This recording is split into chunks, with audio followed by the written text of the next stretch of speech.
Hey, deserving listeners, just me today. I thought I would answer short pod questions from Discord.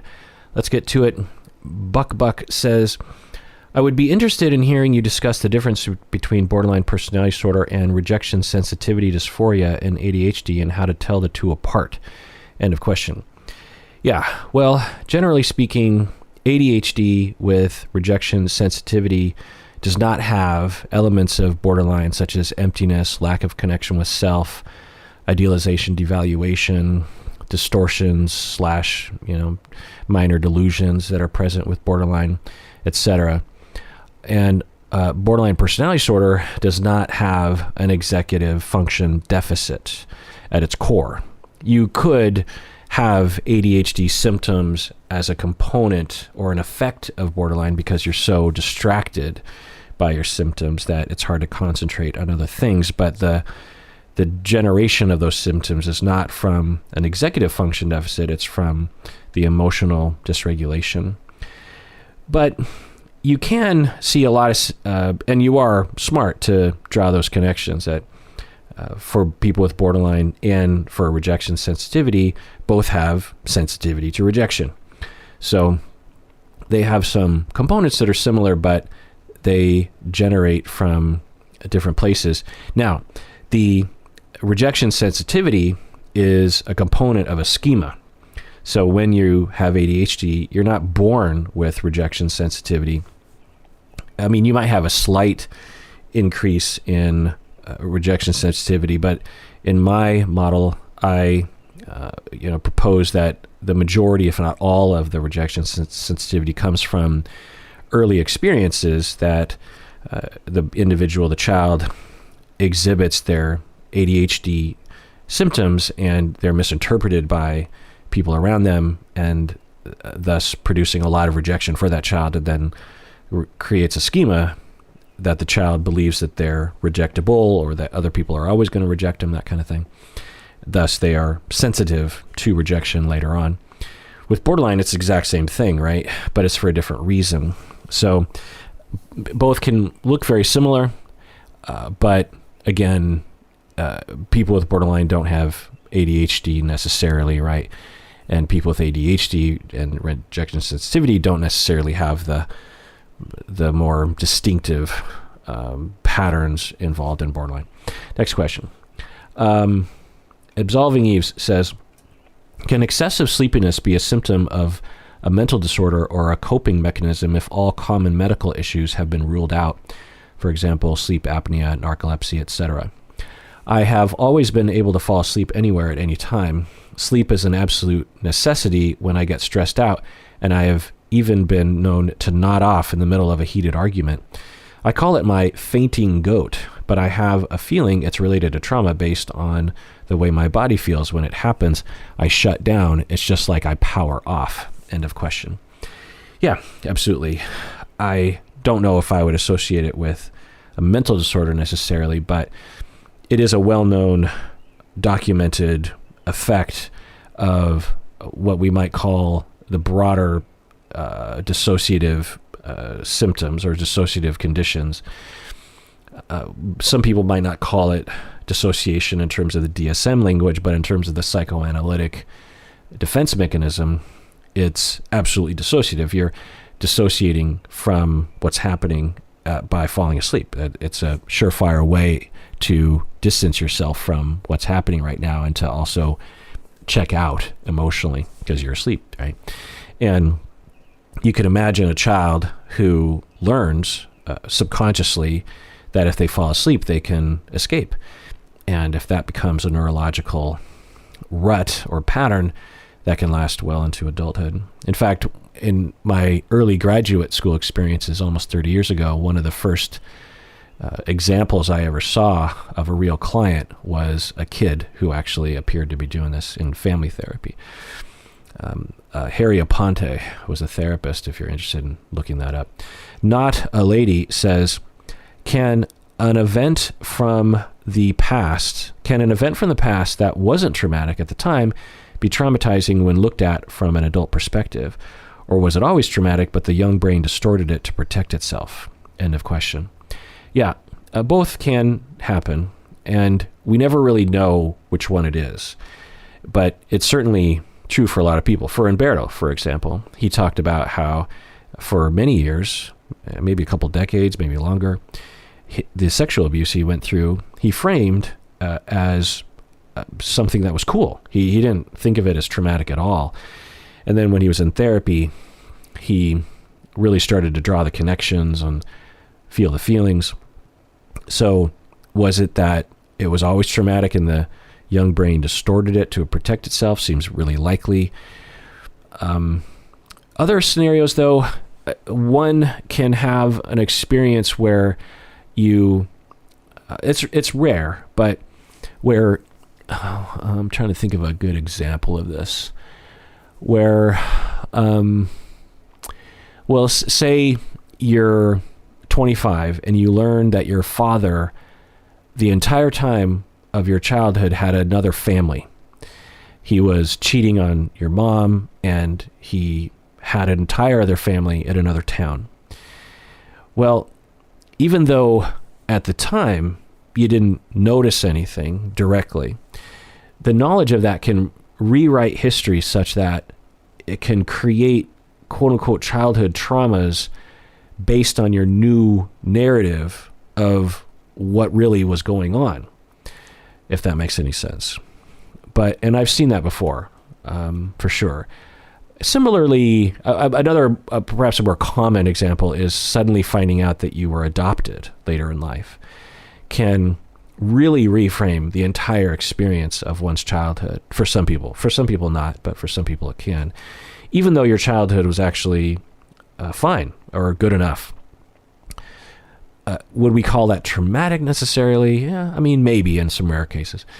Meowly says, I have a question that I have wondered in the past 2 years listening to you. Do you enjoy watching reality TV, or is it purely something you watch for commentary purposes? You're always so professional as a commentator, so it doesn't seem like it's entertainment to you. But I also can't imagine watching 5 bajillion episodes of 90 Day Fiancé if you don't kind of like it a little bit. End of question. Yeah. These are the sort of easy pod questions I like because they are easy to answer, which is, yeah, I absolutely do enjoy it. I watch it because my wife watches it as well. She didn't watch reality TV at all until the two of us started watching it. At the beginning of the pandemic, we watched Love is Blind. I made my episodes, and people asked me to watch 90 Day Fiancé and other reality TV shows, and so now we both watch it all the time.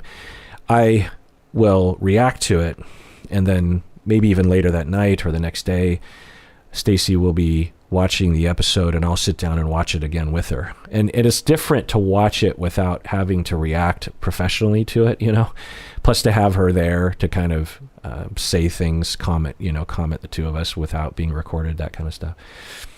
But yeah, it is enjoyable. If I wasn't doing reaction videos, would I still watch it? I think some of it. I don't know if I would watch all of it. Hard to say.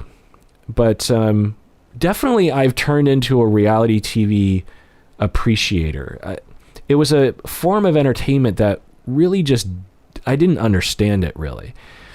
There were a few shows that I understood back in the day, like I watched Rock of Love 2 with a friend and enjoyed it. I watched Real World when it first came out. I watched one of the Pop Stars reality TV shows, and I thought those were okay. But generally speaking, whenever I would see it in passing, even big shows like Survivor, I just found it to be not very compelling. And having been kind of forced to watch it a little bit, it's an art form that once you understand the rhythms of it, then it's so much easier to enjoy. It's sort of like if you're not used to hip hop or you're not used to jazz, it's hard to listen to at first. You think, what is going on here? But once you get used to the syntax, it becomes so much more enjoyable, because there's kind of riffing on riffing. 90 Day Fiancé in particular, because it's happening so often, they have to come up with new things. So there's always like some new riff on the idea. And So yeah, let's see what other question. MK says, this question is inspired by discussion I saw in here recently on Discord. What should a person do if they disagree with their therapist's diagnosis of them? Why does getting a correct diagnosis even matter? Why might a therapist be wrong about a diagnosis? How should you approach it if you think your therapist has incorrectly diagnosed you? End of question. So first question, what should a person do if they disagree with the therapist's diagnosis of them? Well, you should say something, obviously, because the therapist needs to know, one, that you just oppose something that they think. Two, their entire therapy is based on their diagnosis of you, or at least a good portion of their therapy. So they need to have an accurate idea what's happening. Three, you need to have an accurate understanding of what they're doing and why. And if you're on completely different pages, you lack what we call the working alliance, the therapeutic alliance, which is one of the most important factors in positive outcomes in therapy. And so if you don't have a good working alliance, meaning you don't agree on the goals of therapy, on the tasks to reach those goals, and that you don't have a good bond, and all those things are dependent on conceptualizing the client's issues in a relatively similar manner, then it's really hard to have anything good happening in therapy. So you should absolutely speak up and just say, I just don't agree at all with what you're saying. It could just be that you don't understand the diagnosis, and you would obviously want to talk about that. Why does getting a correct diagnosis matter? Well, like I said, the therapy is based on the diagnosis. Now, some people, the therapy, one, might actually not be based on the diagnosis. For some therapists, they see diagnoses as kind of a formality, and they don't really adhere to the diagnosis much when they set out. But I don't know, that'd be weird. And if a therapist did that, I'd be really questioning about their competence level, because at the very least, the therapist should have an accurate conceptualization, and a diagnosis is one way to describe or express the therapist's conceptualization of the client in terms of what the problem is and what you're there to work on. So, for example, a therapist might diagnose you with major depressive disorder, but really what you're working on is your relationship and self-esteem. And those are related to the depression, but you're not attacking the depression directly. So it might not matter necessarily that you have a correct diagnosis on the books, but that at the very least you agree, client and therapist, as to what the issue is and how you're going to address it. Why might a therapist be wrong, you ask? Well, therapists have varying levels of incompetence. They also might rush conceptualization and diagnosing. They might not understand a diagnosis. How should you approach it if you think your therapist, like I said, okay. So yeah, just, make sure you agree.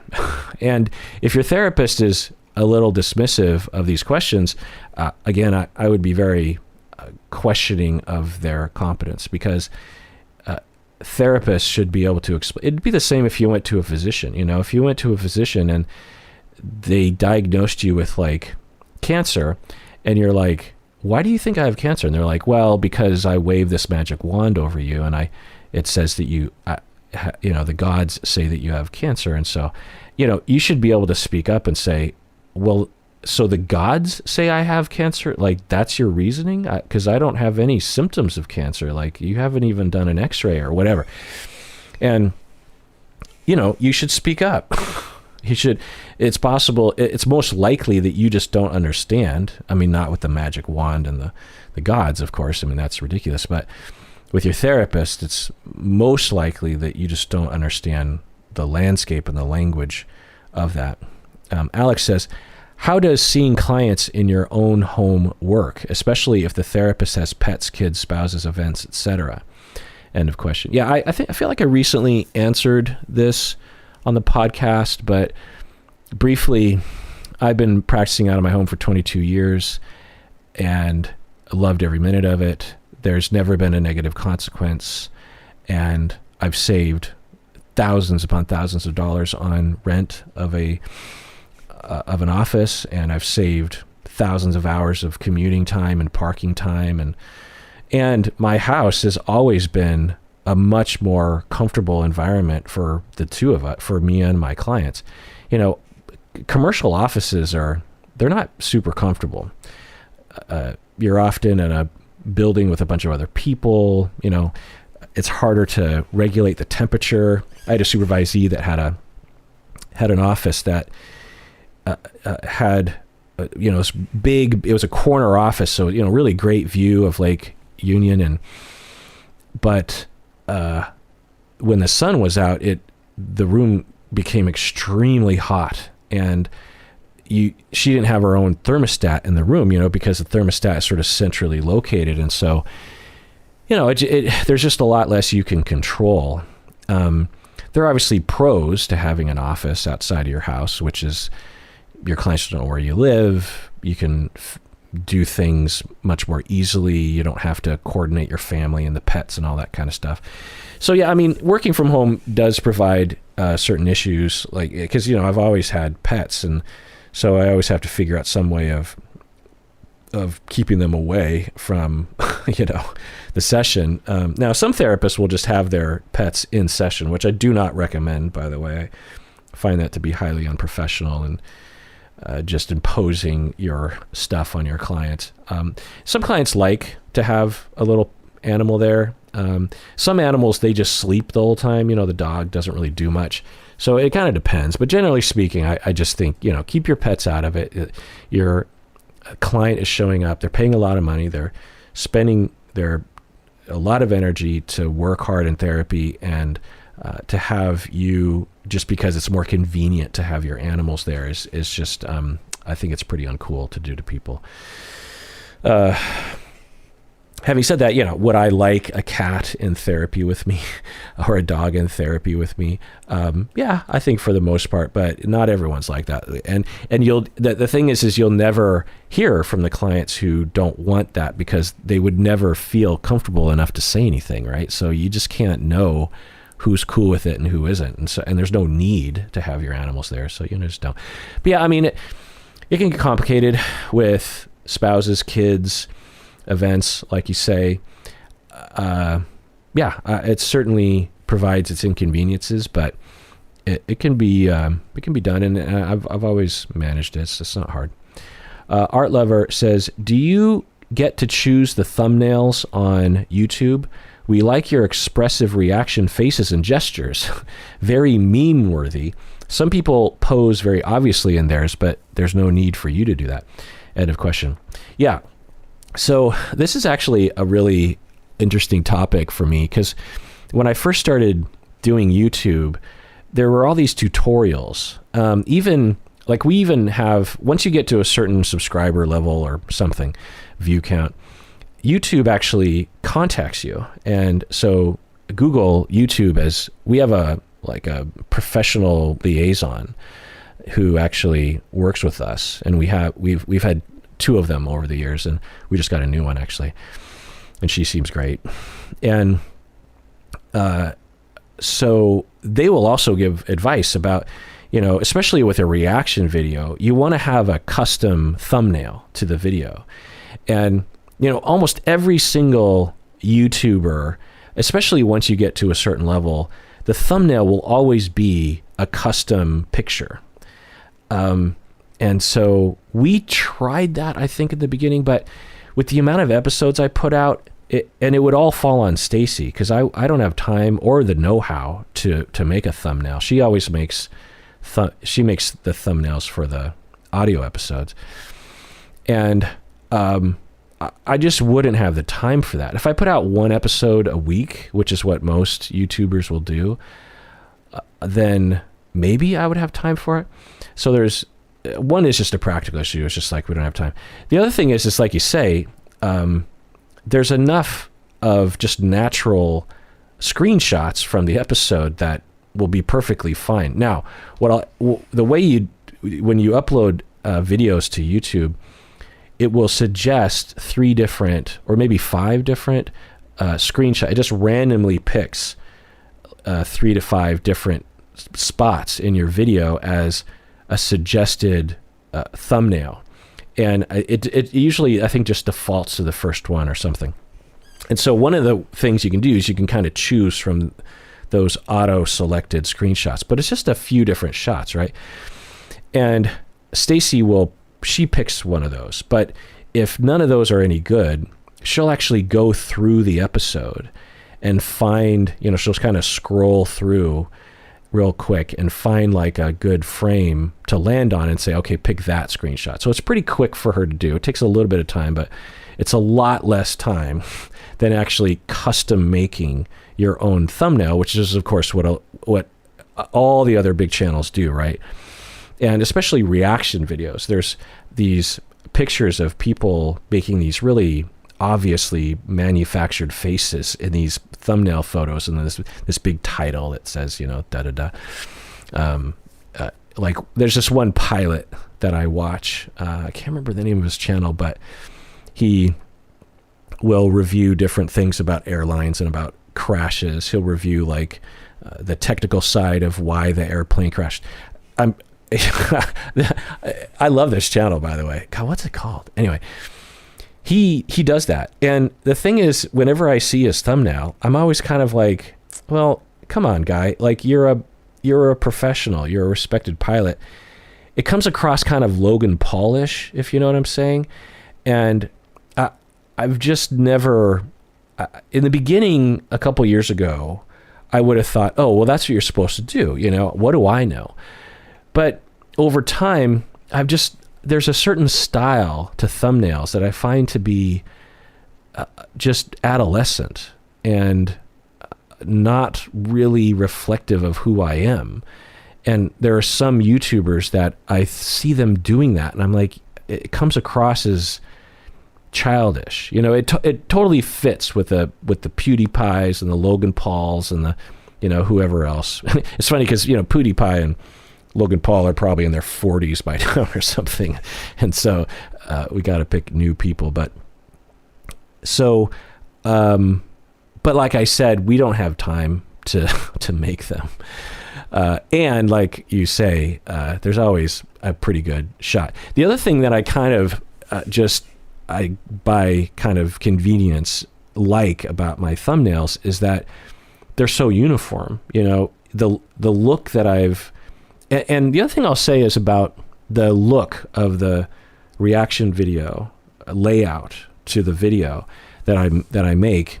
There's a lot of practicality to it in terms of just how to fit everything in one screen, but it is pretty carefully constructed. I do have a love of film, and I'm not a filmmaker, but I'm a wannabe. And a style of film that I've always loved and always thought I would make if I did become a director or cinematographer or something was Akira Kurosawa, or what a lot of Japanese greats would do. Wes Anderson copies this sometimes. It's a very flat presentation, almost like I don't know how to describe it, like a two-dimensional painting instead of a three-dimensional thing. And Akira Kurosawa did a lot of this, and I've loved his work and studied it for so long. And I watched like the Criterion episodes with the commentary, and I don't know, there's just something deep in my bones about my Japanese roots or something like Akira Kurosawa. And of course, Star Wars, George Lucas, like all the greats copied Akira Kurosawa. So a lot of the things that to be like really great cinema comes from Akira Kurosawa, who's doing stuff like this like decades and decades earlier. So the way that the reaction videos look, it's kind of that way. It's very flat. It's very two-dimensional. And what most YouTubers do, they don't do that. They don't do a flat presentation. And I don't know if it's right or wrong, but so I just kind of like it on that level. I also like the practicality, and I also like the fact that the thumbnails are just representative of, they're real screenshots, right? They're authentic. They're not made up. Because I just think about these YouTubers who, they spend hours and hours and hours making the episode. And then afterwards, they're like, okay, what am I going to title this thing? And then they think, okay, what kind of face should I make? And then they take like a selfie of themselves, making like a really exaggeratory reactive face. And then they Photoshop that on some kind of graphic with a word. I don't know. It just feels super fake to me. And I don't want to be that. But like I said, I think it's mostly just because I just don't have the time. Adults Out of Order says, but first let's take a break, actually. All right, we're back from the break. Let's do an OPP. These people became patrons all the way back in May of 2020. Chris from Indiana, Zweisen, and Alex and M. Tess from God knows where. We have Amanda from Kirkland, Washington, where there is also a Honda dealership, and of course it's Kirkland Honda, which is close to my name. Madeline from Austin, Texas. Tiffany from Nevada, otherwise known as Nevada, which I hate when people say Nevada. Oh, come on, people, stop being pretentious. It's Nevada. It's Nevada. Now, I actually looked it up, and it's just like, well, it's kind of unknown but everyone in the West Coast, which is close to Nevada, they call it Nevada anyway. Danielle from Anchorage, Mike McDonald from Tyler, Texas. Have you seen Office Space, Michael McDonald? Nicole from Edmonton, Alberta. Norma from Wisconsin. Mara from Denver. And Kimberly from Renton, Washington, where I was born. Michael, what was it Michael McDonald? Was that the guy's name in Office Space? Or am I thinking of something different? Anyway. No. It's... now I have to look it up. It's the other guy. Office Space... Michael Bolton, that's right. So it's not Michael McDonald. What am I thinking of? I think I'm thinking of 40-Year-Old Virgin. Anyway, but Michael McDonald is an awesome singer. People make fun of him, but I love his songs from the Doobie Brothers. And one of my drummers in a past band, his name was Michael McDonald. So I love the name Michael McDonald. People make fun of Michael McDonald. I understand. Adults Out of Order says, will we ever get a deep dive on MK Ultra? How big is this thing really? And how much power did they have over APA and DSM? End of question. Well, I don't know. I feel like there's certain pockets of the internet that are pretty fascinated with MK Ultra. In my world, it's just not really a thing. Are there moments in our history of my field where there are government organizations and other kind of warmongering organizations that affect APA and the field of psychotherapy? Absolutely. We don't have to look that far back to, Guantanamo Bay, when American Psychological Association completely sold out and went along with supporting psychologists who were developing torture programs. So, yeah, when you have a whole bunch of humans, there's going to be mistakes made, especially when there's money and power. Because when you're an organization like the American Psychological Association, and the government and the president of the United States essentially comes to you and says, "Help us out," and even if you're unsure as to what the benefits are, you might do it because you just think, well, there might be benefits to this. Having presidential attention could really be good for us, who knows? But so again, but I'm not an expert I'm sort of spouting. Like I says, what would be the distinction between a striving for perfection due to compensatory grandiosity versus a striving for perfection due to OCPD traits? End of question. Yeah, well, what I'll say is I probably have a little of both. I definitely have the OCPD striving for perfection, but I also have a dash of narcissism that also drives me to perfection. And until I understood that I had OCPD, which was rather recently, one of the deep dives I did earlier this year, I always framed my perfectionism and drive for achievement to be mainly an aspect of mild narcissism. But as I now understand it, I see at least 80% of my perfectionism and drive and ambition as a part of my OCPD. So the difference that might look very similar, but they're driven by different things. The OCPD is driven by flaw shame, driven by a schema of criticism. You're trying to run from criticism and toward perfection. The narcissistic individual with compensatory grandiosity, as you put it, which is a great phrase, is driven by a need to be superior, because the superior vision, or the to themselves and to others, distracts the individual from the deep knowledge that they're completely worthless and completely inferior. So they're related, but really quite different, right? One is based on superiority, and the other one is based on, I just don't want to be criticized. I don't want to be wrong. I don't want to be disorderly, right? But, you could word them very similarly. And of course, like I said, they could look you wouldn't be able to distinguish, especially in a mild case of perfectionism, which I think I have, meaning that it doesn't ruin my life, my perfectionism.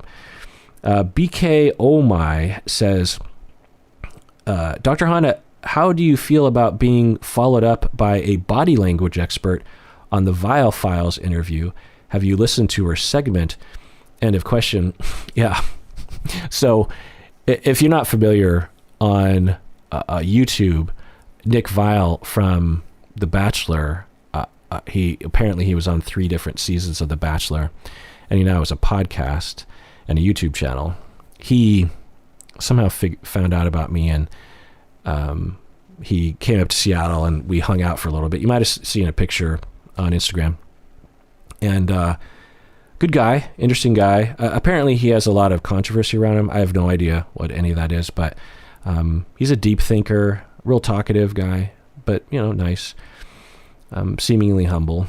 And I came on his YouTube channel, and they were asking me about various different things, and they mainly wanted me on the podcast because the week before they had another media psychologist, Dr. Darcy, I believe her name was.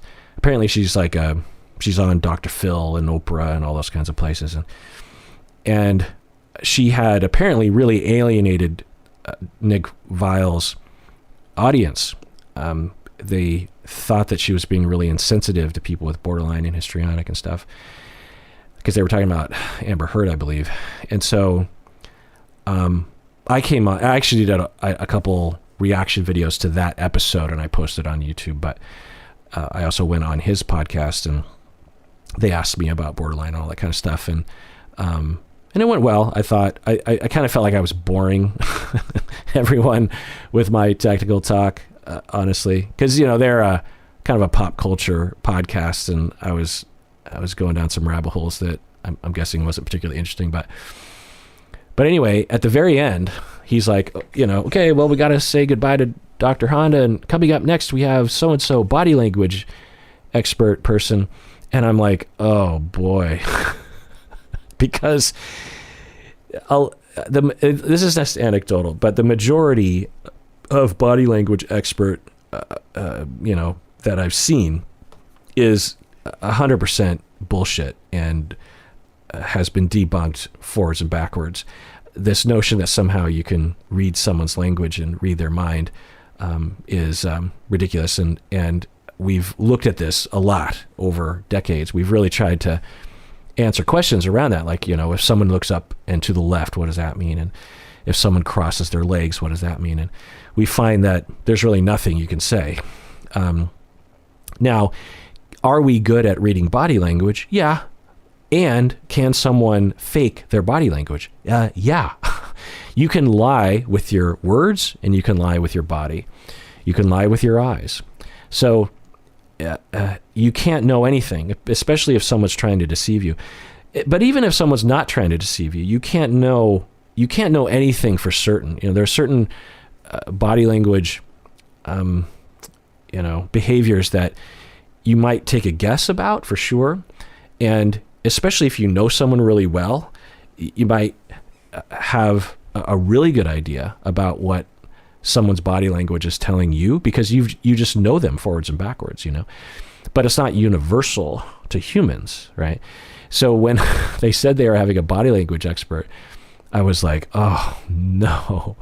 And I didn't watch it. So I have, I purposely didn't watch it because I didn't really want to look at it. But I started to get kind of curious because I was getting more and more questions because of the trial, the Johnny Depp Amber Heard trial. More and more people were asking me about body language, and they were telling me that a lot of other YouTube channels were getting millions of views because they were analyzing, particularly Amber Heard's body language. And so I found myself spouting about that and really criticizing the whole enterprise. But then I said to myself, well, Kirk, have you really looked into it? I mean, I've looked into the research, and I've looked into the, neurolinguistic programming, eye movement crap. Is there some truth, so to speak, to neurolinguistic programming? Yes, there are some minor evidence-based claims that they make within NLP, but a lot of the stuff on the internet is just complete pseudoscience, just complete. And it's always someone trying to sell a book. It's someone saying I figured out how to read people's minds, or I figured out how to read women so you can get them in bed, all that kind of crap. So, or I learned how to read people so you can be a better salesperson. And it's like, no, you can't. I mean, certainly there are things. Anyway, point is that I was like, well, I'm really dogging on these people. I should probably watch some of these famous YouTubers. So I started watching a couple of them, and I was actually pleasantly surprised by the way that they were talking. I don't remember who they were, but they were talking very tentatively. They were saying, okay, and they weren't just going off body language. They were really taking in the whole context of what was happening communication-wise. And one of the things that this one body language guy on YouTube was saying was okay, Amber Heard right now, she's talking pretty fluidly, which is, sometimes indicative of someone who is speaking the truth, because when you lie, you have to think a little bit harder, but, it's hard to know. But, that's kind of my reaction when I see it. So they word it like that, which is totally fine. That is true that when people lie in general, they have to think a little bit more, but it kind of depends, because sometimes lies are actually easier than telling the truth. But you can sometimes make a guess as to what's happening in the context. There's different types of stories that people will tell, and you could intuit if it was one of those stories that would actually be harder to lie around. Anyway, and so they were saying a lot of things like that. And then later, Amber Heard started to meander a little bit as she's telling as she's telling a more accusatory story towards Johnny Depp. She starts to get a little jumbled, and she starts to kind of dance around to different parts of the story, and it's kind of stopped making sense. And the body language expert was saying, well, I don't know, but this looks a little different. And so he would observe the behavior and then speculate, but also say, I'm speculating. He would really couch it in that language all the time. He never, in the 5 minutes that I watched, he never said this is that and this is that. And when I was watching testimony, I said similar things. I would say, okay, right now Johnny Depp is, the way he's talking, it seems to be truthful because of the way that but he is an actor, so it's hard to tell. So it was really similar to the way I was talking. And the body language experts were actually referencing real research, and they were applying it, I think, responsibly. I hope responsibly. It's hard. I didn't watch all of it. And it's hard to know how people will receive it, right? Because there's a possibility that even with all those caveats that they're providing, that the viewership just hears what they want to hear, but they could be doing that to me, which they often will. I mean, people will, it's not very often, but people will be like, well, Kirk, I know that you diagnosed so-and-so with this. And I'm like, whoa. I did not diagnose anyone with anything. I don't know. What are you talking about? I speculated that they might, but I was pretty clear that I couldn't diagnose from afar, And so you just never know. But But yeah, I was pleasantly surprised. I'm just going to take a guess and say that the vast majority of people who claim they're body language experts are not like the people that, and maybe that's why those are the ones that were suggested to me, because people respect them more and actually like what they have to say more. I don't know. So it goes to show that, for me, that I should actually look into things before I criticize them. Adults Out of Order says, do only child people actually have more of the characteristics that we associate with them? The people I'm thinking about tend to be so obvious in their egocentrism as only children. They genuinely didn't think about the existence of people around them. End of question. Yeah, there's a lot of research on only children or birth order and personality, and the very short answer is there is no pattern. There's a lot of pseudoscience that swirls around in our society, and there are studies to back up those claims. You know, people say like the youngest will be the baby, that kind of thing. And early in my career, I actually was an expert on this and read. This is back before the internet was really a thing, and so I actually remember going to the library at the University of Washington, the psychology library, and pulling all the journals and photocopying them and reading all of them. And when you look at all of the research in its entirety, there's contradictory studies showing a lot of different things, which usually indicates that there is no signal there. Or if there is, it's very, very minor. The one thing that research seems to support kind of is that firstborn children tend to be more conservative and more adult-like, and later born children, like all of the children born after the firstborn child, tend to be more liberal, not liberal in terms of politics, but just more thinking outside the box, a little bit more inventive, a little bit risk-taking. Like a lot of the inventors, a lot of the people who made a difference in the world were later born people because they thought outside the box, that kind of thing. But it's hard to know based on, famous people how that plays out. But it stands to reason, like in terms of our theory of systems and roles in families, is that when a first child is born, it's just that child and the parents.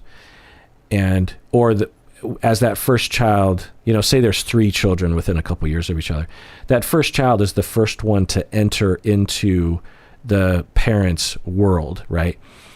And they will bond very closely to the parents and will, when things are going well, and they will adopt a lot of the parents' mannerisms or beliefs, or, they tend, but this isn't always true. I mean, there's certainly firstborns who are very, very irresponsible and not conservative, not traditional, that kind of thing.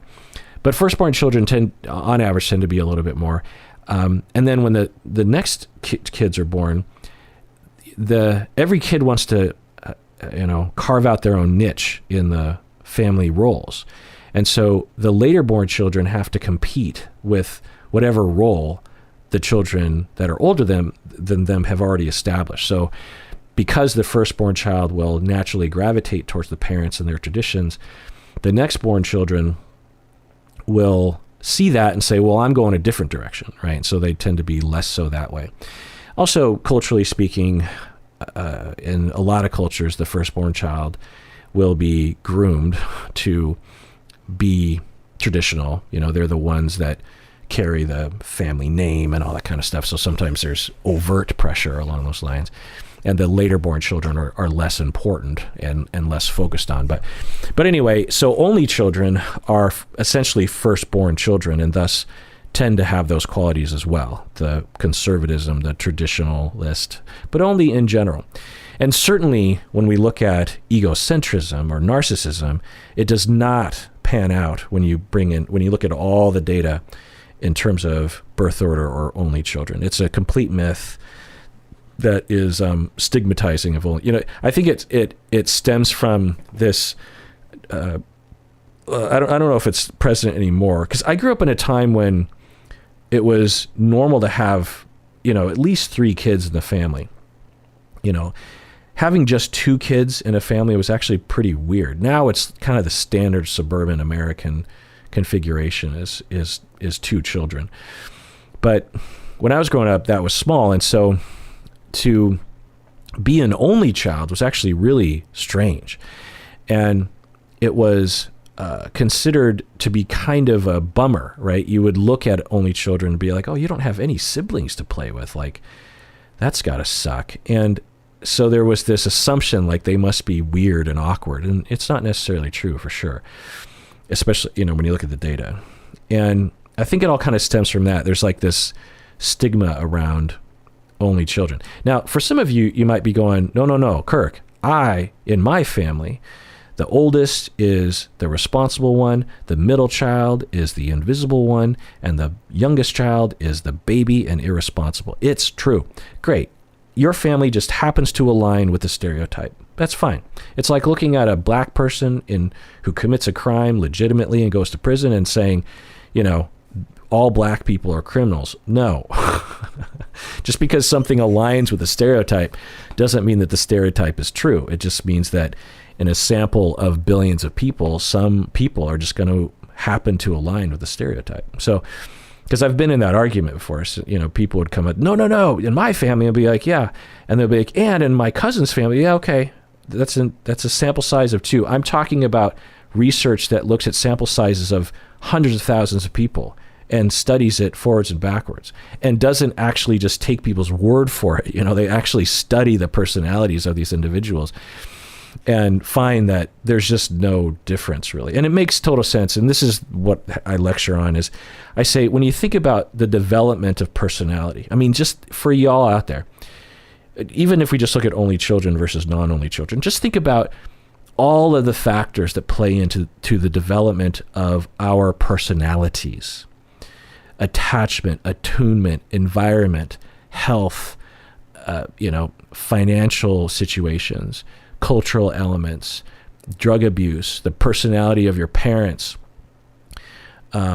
diet, genetics of anxiety and depression and being bullied. Like there's so many different aspects of that are really complicated that affect who we are in terms of our personality. And when we think about being an only child or a particular birth order, that's such a small part of it, right?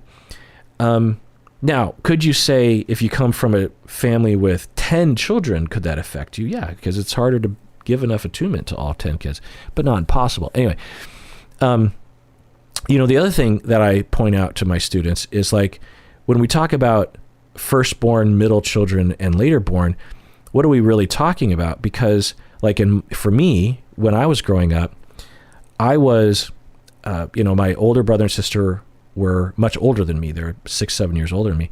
So when I came into the world, I was very much like an only child and a baby because my older brother and sister were so much older that I was not in competition with them.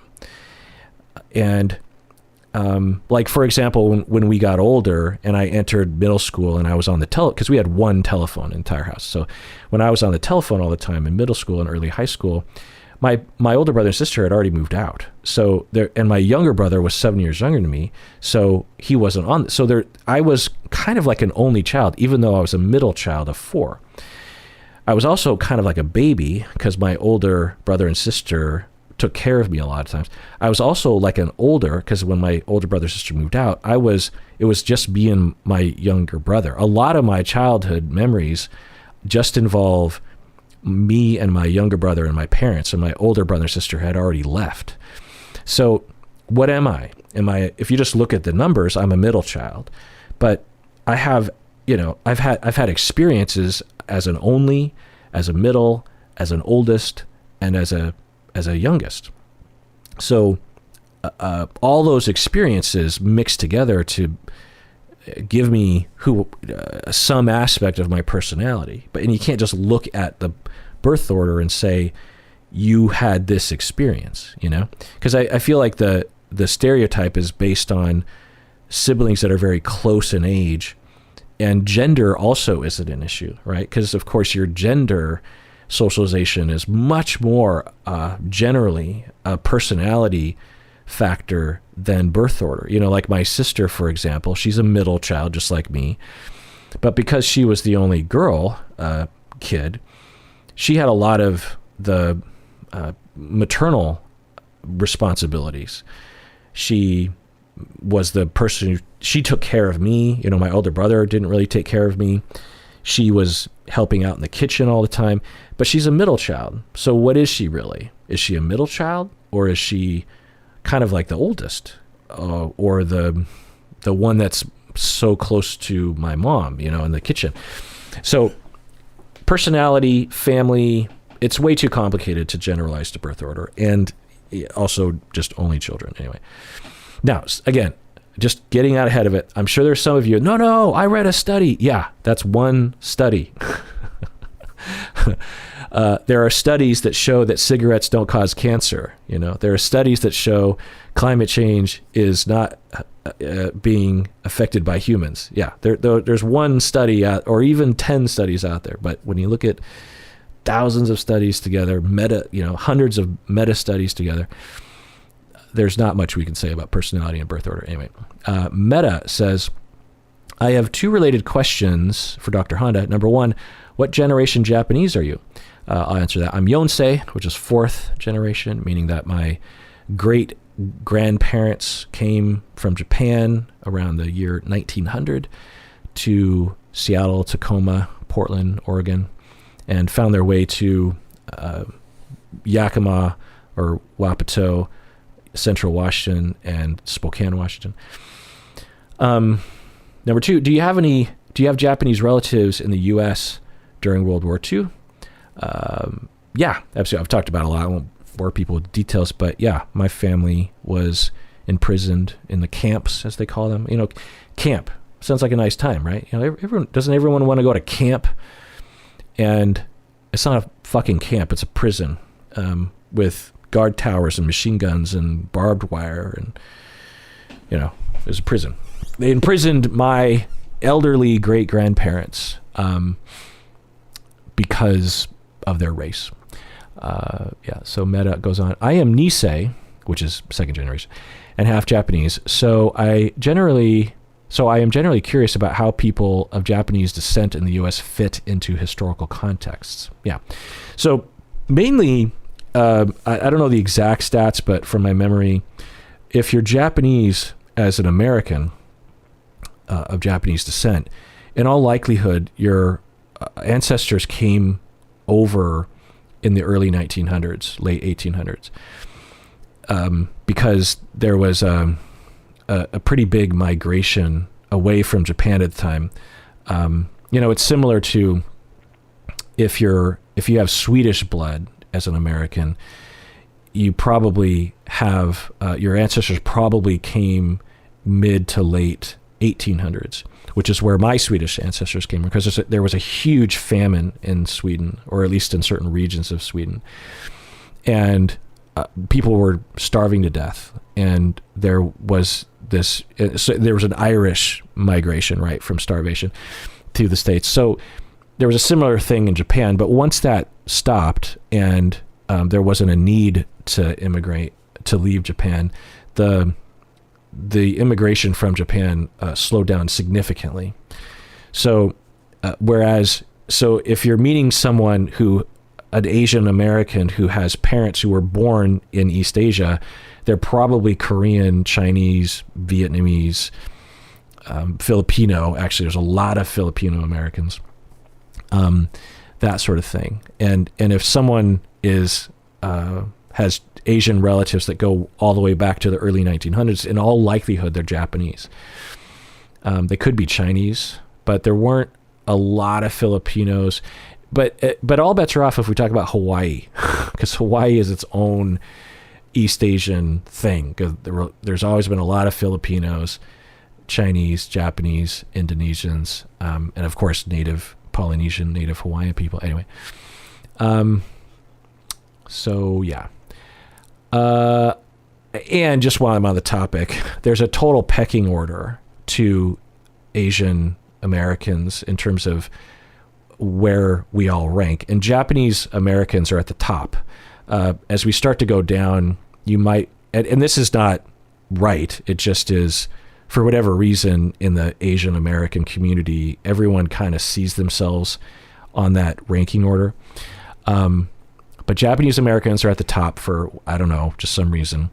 Below is probably because Japan in the mid 1900s considered themselves to be superior to all other East Asians. Below that, you have your Koreans and Chinese. Below that, you have maybe your Chinese, Vietnamese, your Singapore people. Below that, you definitely start to get into Cambodia, Filipino, Indonesian, Guam. Who am I leaving out here? And of course, there are different regions in China, obviously. And, I don't even know where we rank North Koreans, if we even have any. I mean, do we have some in the States? I feel like we do with some, but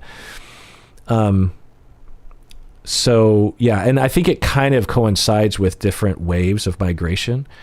So, the first Japanese people that come to the States, and this is true for all immigrants, when they arrive, one of the first things you contend with is racism. And so one of the ways you try to get around racism is to join the oppressor by being racist against someone else. So if you're Japanese American and you're hanging out with white people, one way you can kind of be accepted is if you attack other Asian Americans. So if you're Japanese and you attack Chinese, and particularly if they just immigrated and are struggling with customs and language, as a second, third generation Japanese American, you can make fun of them and differentiate yourself because you're trying to appeal to the white supremacy. You're not white, but you can at least act non-immigrant. You can sort of gain some favor with the supremacy and the supreme class in that way. And so what that ends up resulting in is this sort of tiered aspect to Asian Americans based on when they came over. The other aspect is each wave goes through different phases. The first wave tends to be the most, in poverty, right? Because of, obvious reasons. And then the next generation, they work really hard to put them in school. And then the next generation, those kids have fully acclimated to mainstream society and have the ability to rise the ladder depending on the particular racism of their area, and thus have better houses and more lucrative jobs and all that kind of stuff. So the pecking order in Asian Americans is kind of related to that too. Anyway, and it's evidenced by, in Seattle, like one of the things that I learned about the demographics of Asian Americans that was really surprising to me was that I can't remember the exact stat, but I think the most prevalent East Asian or Southeast, if we include Southeast Asia, Filipino people and Vietnamese people, Cambodian, Hmong people, Thai people. I did say Thai. Laos, I didn't say Lao people. That they don't, there's a lot of Japanese restaurants. And there's some Chinese restaurants. There are hardly any Korean restaurants and hardly any Filipino restaurants. There are Vietnamese restaurants, but hardly any Cambodian restaurants. Obviously, there's a lot of Thai restaurants. But so I always figured there's hardly any Filipino people in Seattle, even though I did know some Filipinos. But when you look at the stats, the most prevalent East Asian population was Filipino people. And I'm like, well, where are all the Filipino restaurants and grocery stores and festivals? And they do exist, and to growing extent. But it's because of this pecking order, because we oppress the Filipino people from all directions, not only white people, but also from other Asian Americans. And so we don't want to go to their businesses, whereas Japanese restaurants, these are fancy places that are high. And in Seattle, the vast majority of Japanese restaurants are owned and run by Koreans. Because one thing is, that there aren't a lot of Japanese Americans anymore. Like, I'm half, and there's an ever-growing population of quarter, and 1/8, because the havies will have kids, and a lot of so there aren't a lot of Japanese Americans that remember the traditions of Japan and can actually make a restaurant. And so when you're Korean and you want to open a restaurant, and you're like, well, I can't open a Korean restaurant because there isn't as much of a market for that. Well, I'll just kind of jump across the sea and I'll just, do Japan. That's close enough. I mean, I'm speculating as to why people would do that, but that's how it is. Anyway, it's a little jack. All right, let's take another break. All right, we're back from the break. By the way, I was completely speculating about all that stuff. I really have no idea. That's just me rambling about my Asian Americanness. Next question. Where was I?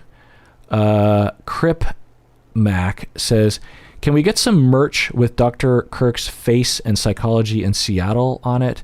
I want to promote the pod this summer with the t-shirt. I'd bet a fan would do a Dr. Honda illustration for you. Thanks for everything.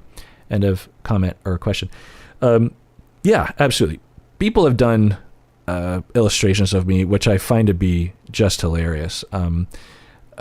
It's just, it really, especially when they make like a funny version of me or something, like I just get, or of aspects of the podcast, like they draw Stacy or Bob or my animals or so. I just find it, I'm just so impressed that people can actually make stuff like that.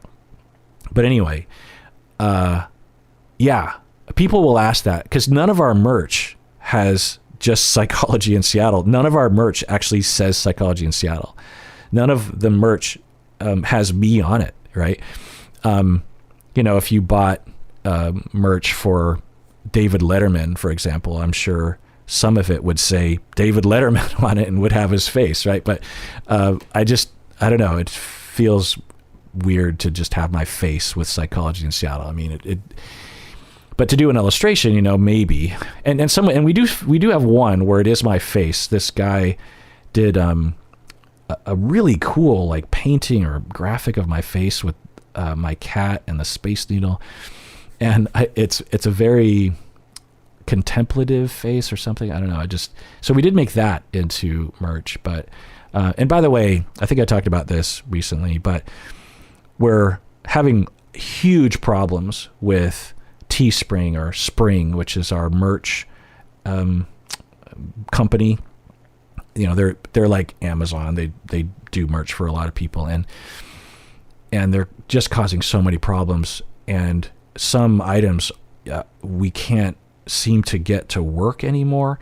And so Stacy's looking into going to a different company because so the whole merch situation is and when she goes to another company, she has to start from scratch. She has to remake all the merch and the designs and all that stuff. And so it's going to be a while before and I'm recording this sort of mid-June, so just know that right now the merch situation is very effed. Adults Out of Order says, have you seen the movie Get Out? Yes, I have. If yes, that movie gives one explanation of the deal with admiring skin colors that you talked about in the Miona #1 episode. Yeah, end of question. If you don't watch my reaction videos or you don't watch 90 Day Fiancé, there's a character, a cast member on the current season who appears to be blackfishing, which is the term used for white people who will code themselves, will dress up and darken their skin to come across as at least part black. And they'll adopt the languaging, the syntax, the dialect, the hairstyles, the skin tone, the outfits, the music. Think of like Iggy Azalea, this kind of thing. And we've been calling it blackfishing, which, listen to my whole episode on that, but if you don't know, in a nutshell, essentially, I describe it in terms of like if I were to describe like a yellow fishing situation for myself, because I can speak from my heart, which is, I give this example in that episode where if I walked into someone's hallway or I think I said a bathroom, I think, which is better. So I walk into someone's bathroom at their house, and they have a bunch of like old timey pictures in their bathroom. And it looks like they pulled a bunch of pictures off the internet, and they're just trying to they're trying to decorate their bathroom in this kind of kitschy way.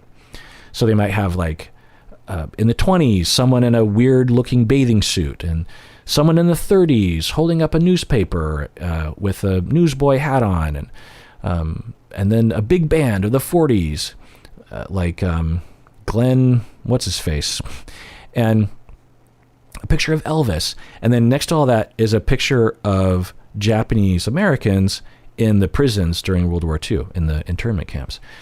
And let's even say that it's my family. They pulled a picture of my family, and it's on the wall.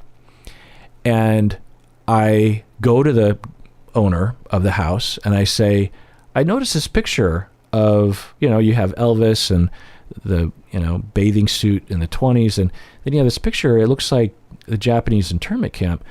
And the owner, a white person, says, oh yeah, I just thought, I was looking at all these different old timey photos, and I just thought it'd be really cool, and I point to the picture. I'm like, well, this is the Japanese imprisonment, and that's actually my family right there.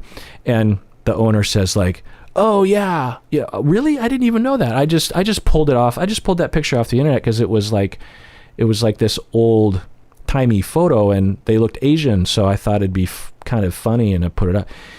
So, it's not the end of the world. I don't know if I'd say anything, but on the inside, it would hurt my feelings, because someone is using the deep pain that my family and my entire race went through during World War II in the 40s. And I knew these people who were imprisoned, and they're using a picture of deep pain for me, of deep significance for me. And they're using it in a really flippant way. And they didn't even bother to learn what the picture was about. And even when they found out what it was about, they still just don't even get it. It'd be like having a picture of the Holocaust on the wall. I mean, it's not as bad, but it's in that direction.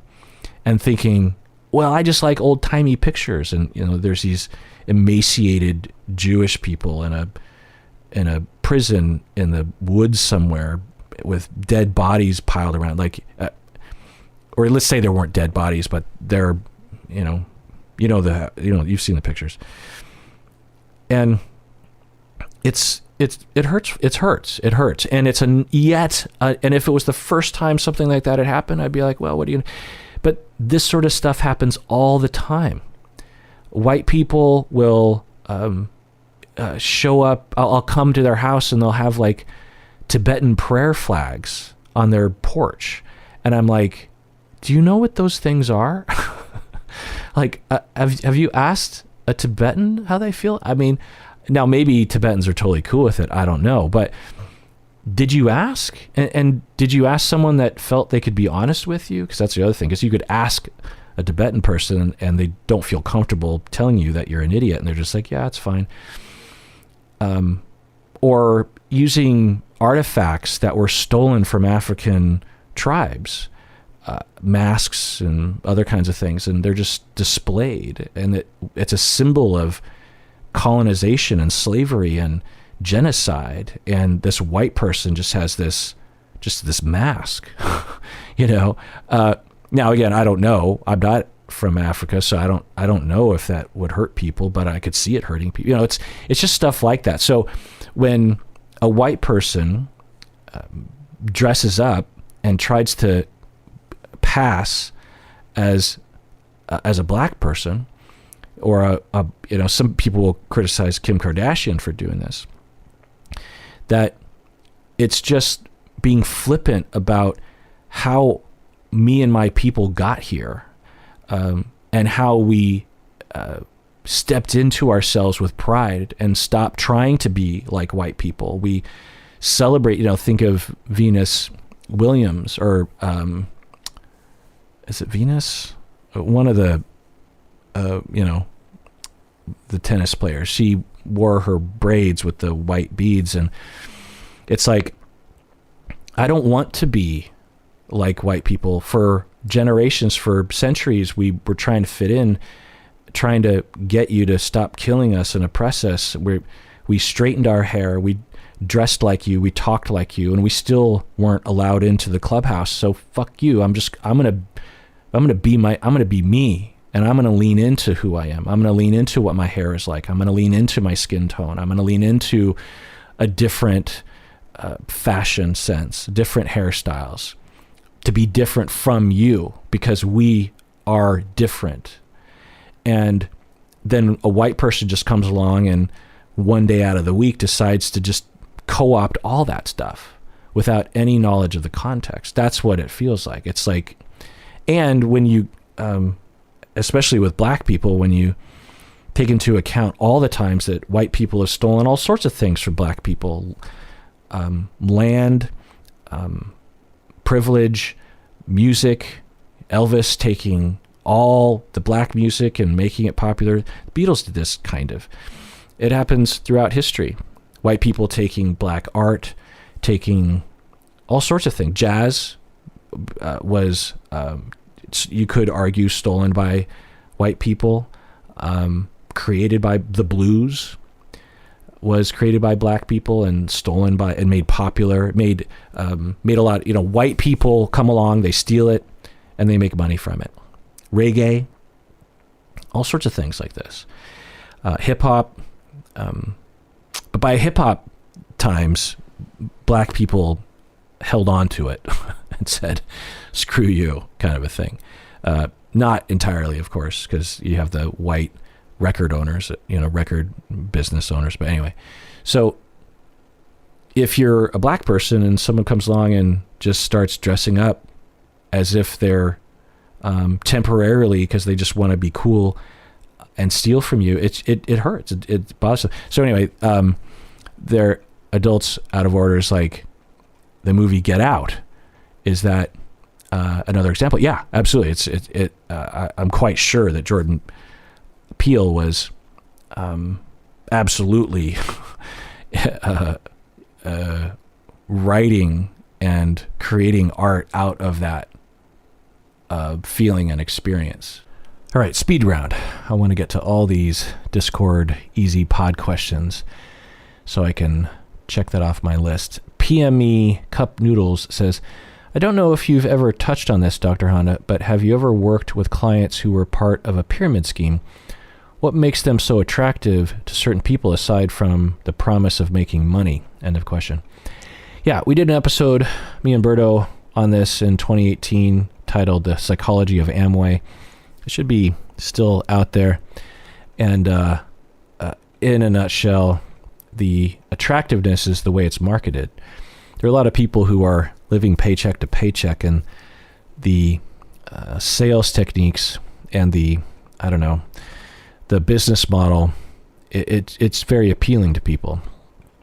And they use all the propaganda techniques to convince people of things, and the thing is there's some truth to it, right? Because if you happen to be very well connected with a large group of people, or you're just a very good salesperson, you actually can make a lot of money. But the individuals who manage to do that, they're a very, very small minority, probably less than 1%.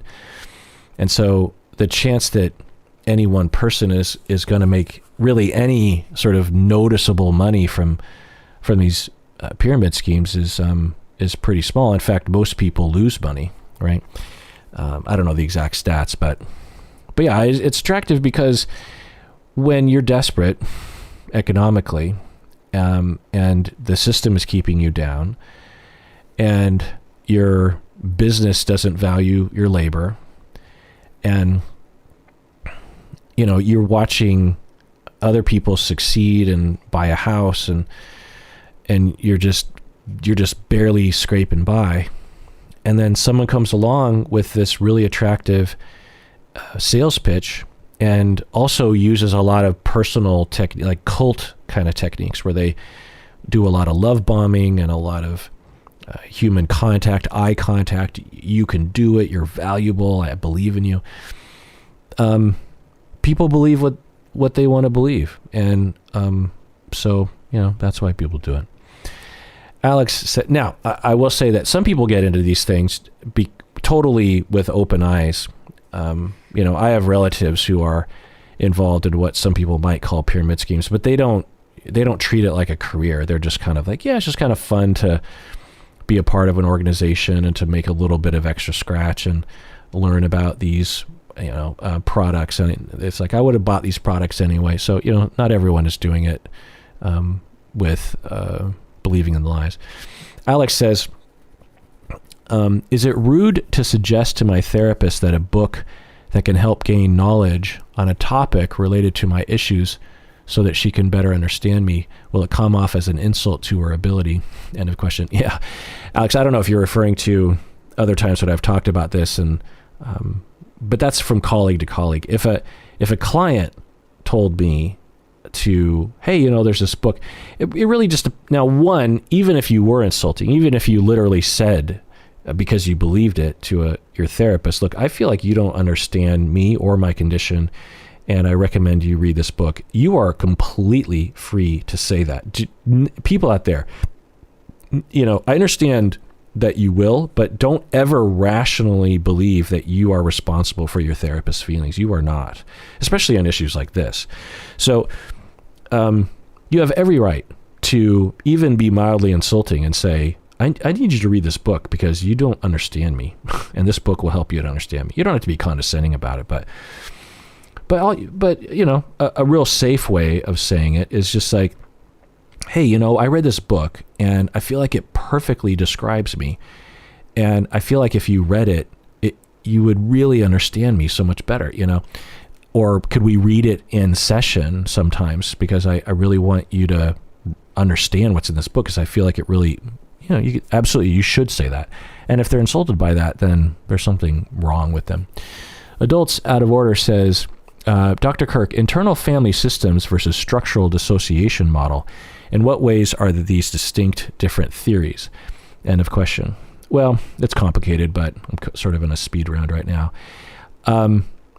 They are compatible, internal family systems, IFS and SDM, or structural dissociation model, and but they're different because they're addressing different things. I'm not a super expert on IFS, but I don't know if, I'm sure they get on the topic of dissociative identity disorder, but it's not typically the way that the model is being used. Whereas SDM is used to describe essentially the spectrum of DID, and it also points to how all of us have parts, right?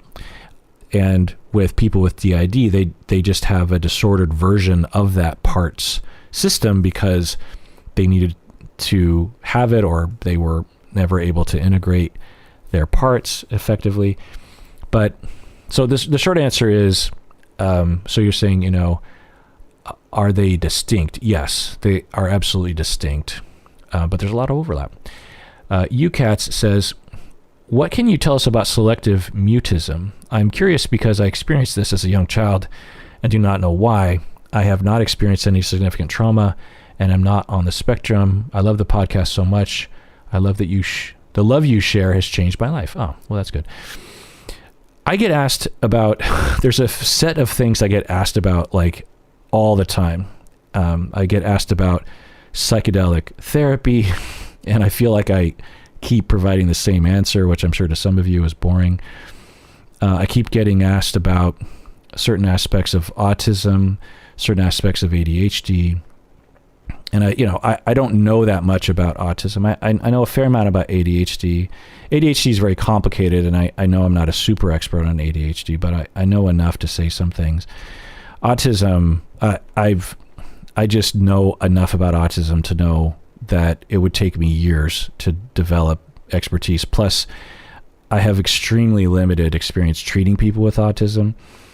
And although I could learn all the different theories and everything, it just would lack a certain clinical wisdom, because I've just never had clients. I'm sure I've had some clients that were on the spectrum, but they didn't know it and I didn't know it. So, but anyway. But another thing that I often will get asked is selective mutism. I don't know why. I don't understand why so many people ask about, or is it the same person asking the question every week? I don't know. So what I'll say is, I'm not an expert on it, one. Two, it's a particular kind of psychological treatment or diagnosing that I never really got into. It's early development, speech pathology, neurodevelopmental issues. And so I can only speak kind of about it, but I know enough about selective mutism to know that there are many, many cases where we have no idea where it comes from. And it stands to reason that it could just be the way that the brain was developing in conjunction with one's experience. You can imagine a child who is having a little bit harder time forming words, and they're a little delayed in that way. And they go to preschool, or they start interacting with other kids, or maybe even their siblings. And the child, even at a really young age, say 2 years old, 2.5 years old, realizes that there's something wrong with them. They're getting that message that they're not able to talk. And then they become anxious, and they become even more mute, more afraid to even try to learn how to talk, because when they sort of take a jaunt into speaking, they're very rudimentary in terms of their speaking ability, and it's even more embarrassing. So they just they won't do it at all. So that's one possibility. Of course, there's no way to know that because we can't get into a 2-year-old's mind, but we can imagine that happening. We could also just imagine someone just developing differently. We could imagine someone going through something that felt traumatic regarding speech that you just don't remember. Children can experience very typical life circumstances as traumatic sometimes. I just think about, for me, I remember this actually, because I would always fall asleep in various places. And at the age of 3 or 4, I fell asleep in the car on the way home. And when my whole family got home, they just left me in the car.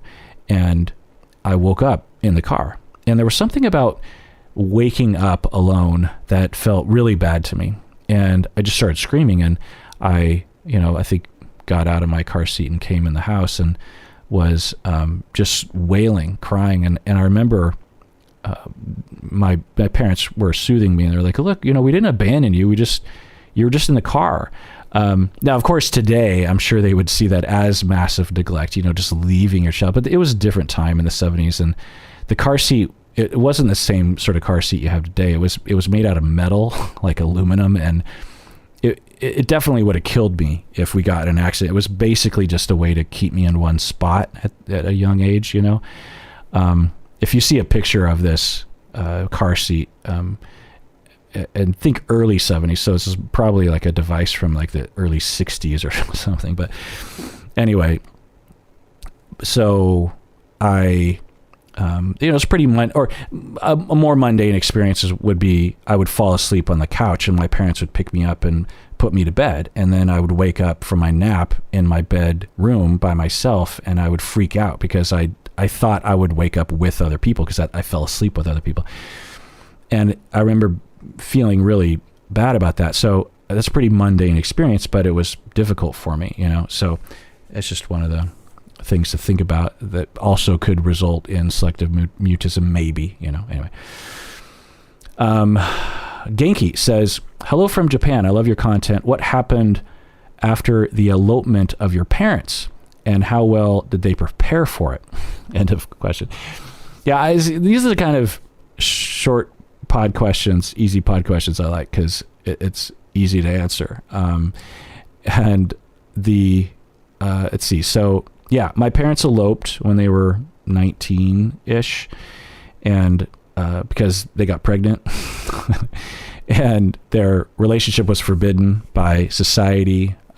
Some of the laws in the United States actually what made it illegal for my parents, not in Washington State, but in other states, the United States, it was illegal for Asians and white people to date and marry.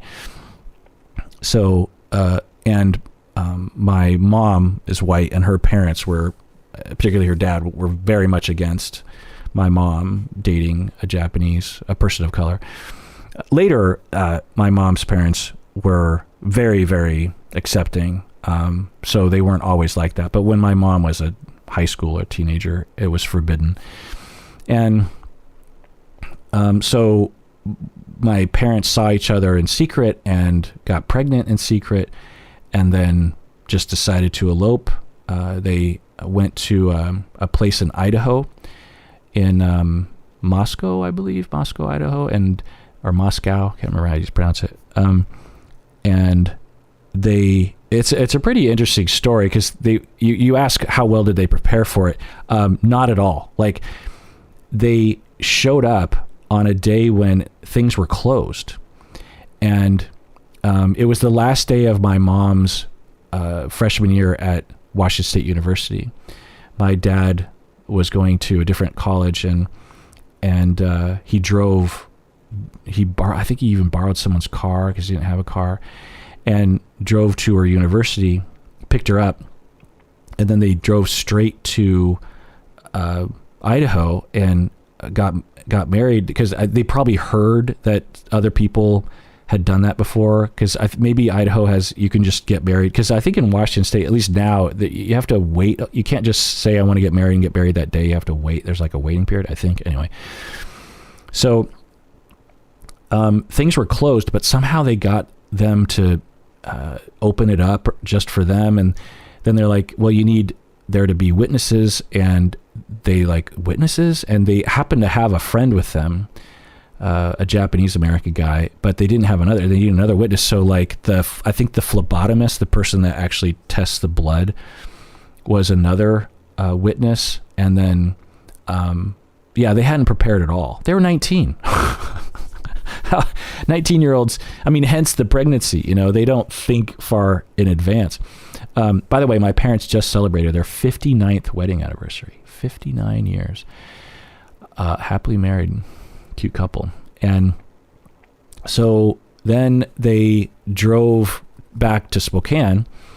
My mom's college was a few hours outside of Spokane. They go to Idaho, then they go to Spokane, and they stayed in a church the first night because they didn't know where to stay, because the church was where my Japanese great-grandfather, he was like, or was it an uncle that lived there? Anyway, they were like a groundskeeper or a manager of the church or something. Anyway, there's a lot of details, but I'll just sum it up by saying, no, they were not prepared at all. And then both of them had to inform their families that they'd gotten married. And my sister, my mom. So here's a detail I'll tell you. So my mom, white parents, very much against person of color marriage. My mom calls she starts to call her siblings, I think, first, and she calls her oldest brother, but he's not there or something, and so his wife answers the phone. So it's my mom's sister-in-law, but like 10 years older, 15 years old or something like that. And the wife finds out, oh, you're married. She hangs up the phone, and to spite my mom, she calls. So my grandparents, my white grandparents, were in like Kansas or something, like another state, at a cousin's wedding. probably Kansas, because that's where my mom was born. That's where everyone was born. So this sister-in-law tries to get a hold of my grandparents. She can't get a hold of them because they're at the wedding that day, and they're on the way from the church to the reception hall, and it's a pretty long drive. And there obviously there's no cell phones or anything back then, so I think she must just be calling like the hotel or something. She can't get a hold of it. So the sister-in-law calls the police in Kansas, in whatever town they're in, probably Salina, and says, "You have to find my in-law parents and tell them that their 19-year-old daughter has married a Japanese man." And the police are like, now, imagine the police getting called. Well, they're like, oh my God, yeah. So the police track down my grandparents on the road, pull them over, find them, pull them over, and inform them. In my head, the siren's going off, but who knows? Tell my white grandparents, your daughter has married a Japanese man, Japanese American, Asian man. And then the reception for the wedding for my mom's cousin was completely thrown off, because now everyone's talking about my mom having married this non-white person. And the cousin resented that for the rest of her life. I mean, in a joke, but she's just like, yeah, thanks, Sue, which is my mom's name. Thanks, Sue, for ruining my wedding by marrying your husband. So yeah, I mean, that's just the beginning of it. And it was, quite a thing. Anyway, but, my parents figured it out. And they had a lot of support. They knew people at the church. They had, especially on my Japanese side of the family, and it kind of played out long term this way.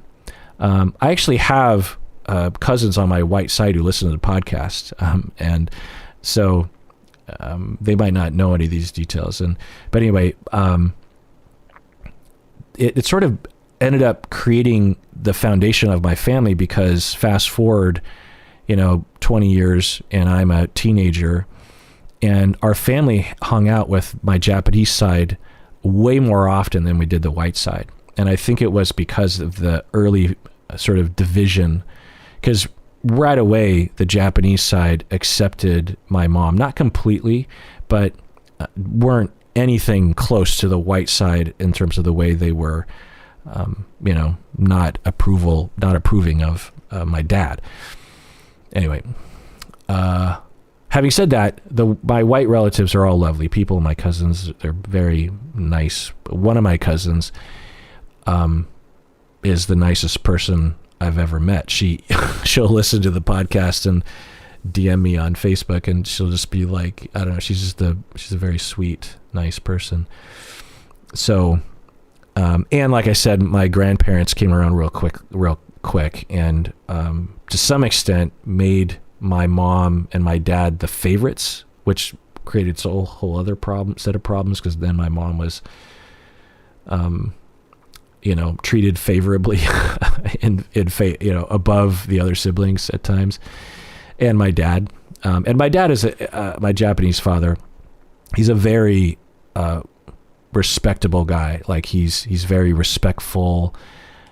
He doesn't do anything that people would scoff at. He's not loud.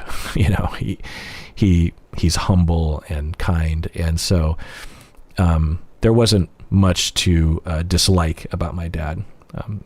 So my dad won them over. Anyway, Adults Out of Order says, I'm curious how this whole podcast process has impacted you directly or indirectly in your professional life. For example, do you get questions that have made a valuable impact on how you view clients and the therapeutic process that you wouldn't think about otherwise? What things do you risk missing out on if you didn't start the podcast?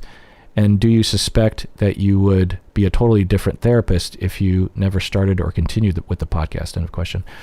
Guys, these are good questions. There's a lot I could say, but I want to do lightning round because Berto's actually texting me to play Age of Empires, and it's 10:30 at night right now, so I should probably get through these a little faster. But in a nutshell, You ask, do I get questions that have made a valuable impact on how I view clients? Absolutely. I mean, not only the questions that I get, which is just more data for my brain to understand humans, but also the topics that I get. Y'all will ask me to go into a topic, and if I wasn't a podcaster, I wouldn't have time to learn all this stuff. So I've learned a lot. So there's that. Then you say, what things am I missing out on? Well, up until recently, I was doing it all. I was a full-time professor. I had a part-time, pretty robust part-time practice, and I would do the podcast kind of on the side. Well, now that the podcast is front and center, and I'm barely teaching at all, and I don't have that many clients, and the clients I do have are long-term, so I haven't had a new client in years. There's a risk that I'm starting to feel, well, I don't know if it's happening, but I'm worried it will happen, and I'm trying to account for the risk, is that there's greater distance between me and sort of cutting edge academia. When, at the university, there's just conversations that you get into with other professors, or you'll hear other people talking about something, and you kind of pick up on new language and new ideas and cutting edge research, and even just like PC language. There's certain words that I'm quite sure that, so as an example of this, actually, I wasn't going to mention this because I'm embarrassed about it, is the new DSM, the revised fifth edition, came out a few months or a couple months ago. And I didn't even know that. Like normally when the new DSM would come out, I would have known years in advance, or at least months in advance of its publication. Not only because as a professor I need to know about it, but two, because we would be switching over our syllabi, or we would have conversations like, do we require the new version, or do we allow the old version? Because, I've been through a few versions since my time as a professor. And now maybe I still wouldn't have picked up on it because I don't teach psychopathology at the university. So so it's possible I would have just missed those kind of conversations, but I am worried about that. So one of the things that I'm trying to account for that is to just be in more informal conversations with colleagues and academics and that kind of thing, because I don't want to lose my edge, and I'm slightly worried about it.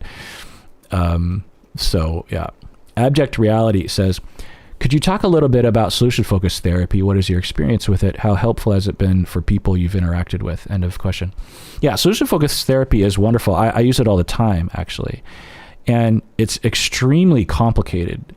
People, when they get an introduction to solution-focused or other kinds of brief therapies like this, what they call postmodern therapies, they feel like they think they understand it, but they usually don't.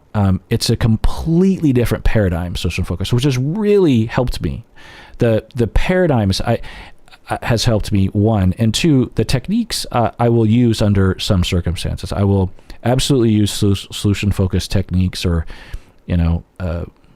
methods that are generated from the philosophy when a client lacks motivation or doesn't seem to even recognize that they have a problem. So in family therapy, it can be really useful because a lot of times families will come in and no one thinks that they're the problem. They think everyone else is the problem. So you kind of have to go to solution-focused therapy because there's no real goal. No one's saying they want help with X, Y, or Z.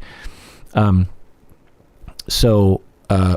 in a nutshell, solution-focused therapy is based on the paradigm that I do not know what is best for the client.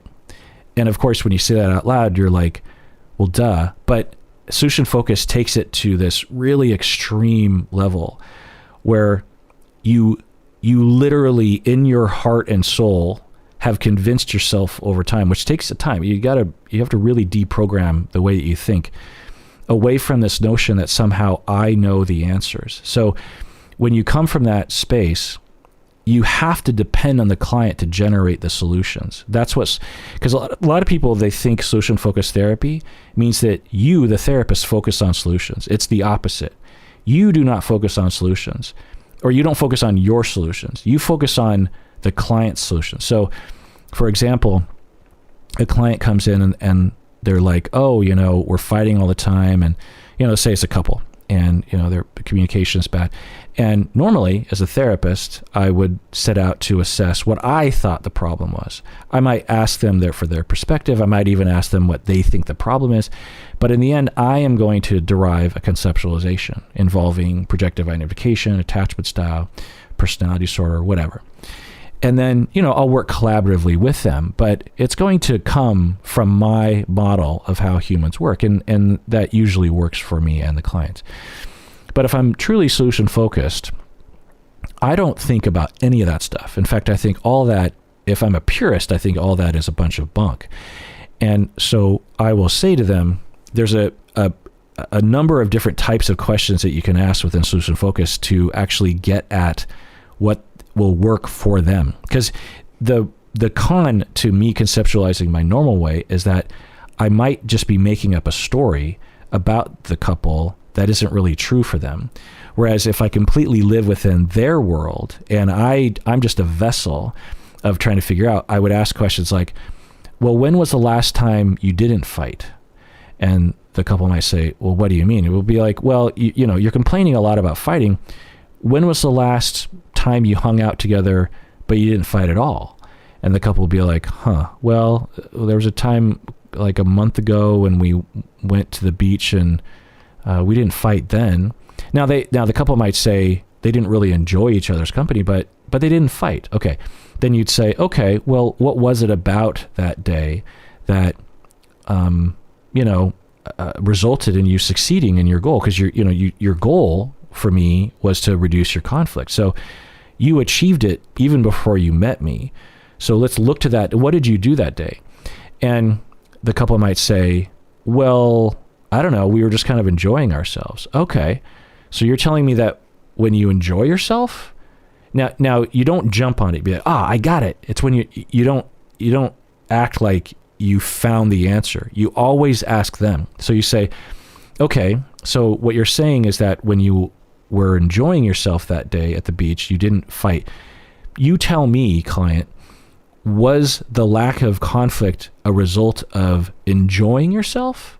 What was it? And the client will say, well, yeah, maybe. I mean, because it was, we didn't have any pressure on us and we could just kind of relax. And I wasn't really worried about work that day.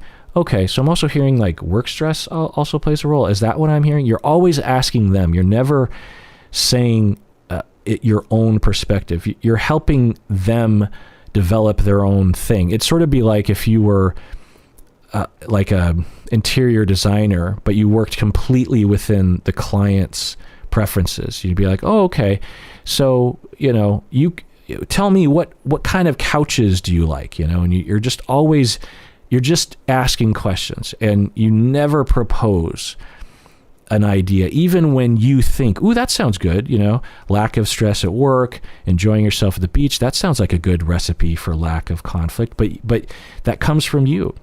And you could be screwing it up. Plus, another aspect of solution focus is that when you operate on this mode for every minute of every session, the client starts to feel in power of their own life because you're treating them like they know the answers, because they do. You're treating them like you don't know better than them. You're putting them in the driver's seat. You're pointing out when they succeed at their job without you having to tell them what to do. And that's so much more empowering, right? So I hope the philosophy is coming across, because it's hard to describe without doing lectures that last hours and hours long. But and as I say it out loud, I actually use solution focus mentality and paradigm and questions probably in every session that I work with clients, especially if things are going well. Like if they come in and they're like, oh, we didn't fight this week, I'd be like, okay, well, what did you do to not fight? Instead of let's find a moment where you almost fought and talk about what you did wrong. Let's talk about what you did right. It's very strength based, right? But like I said, if you're a clinician out there and you feel like you kind of understand solution focused, you probably really don't understand solution focused. It took me a long time to really get it. And I had a mentor that really understood it forwards and backwards. And I read and worked with him a lot. And eventually I was like, oh, because it's a completely foreign way of thinking and operating. Because I've supervised people as they attempt solution focus, and they feel very confident in it, and they head into session, and I'm watching them, or I'm listening to their audio, or they're watching their video, and 9 times out of 10 they completely screw it up because the paradigm is so hard to comprehend and hold on to anyway.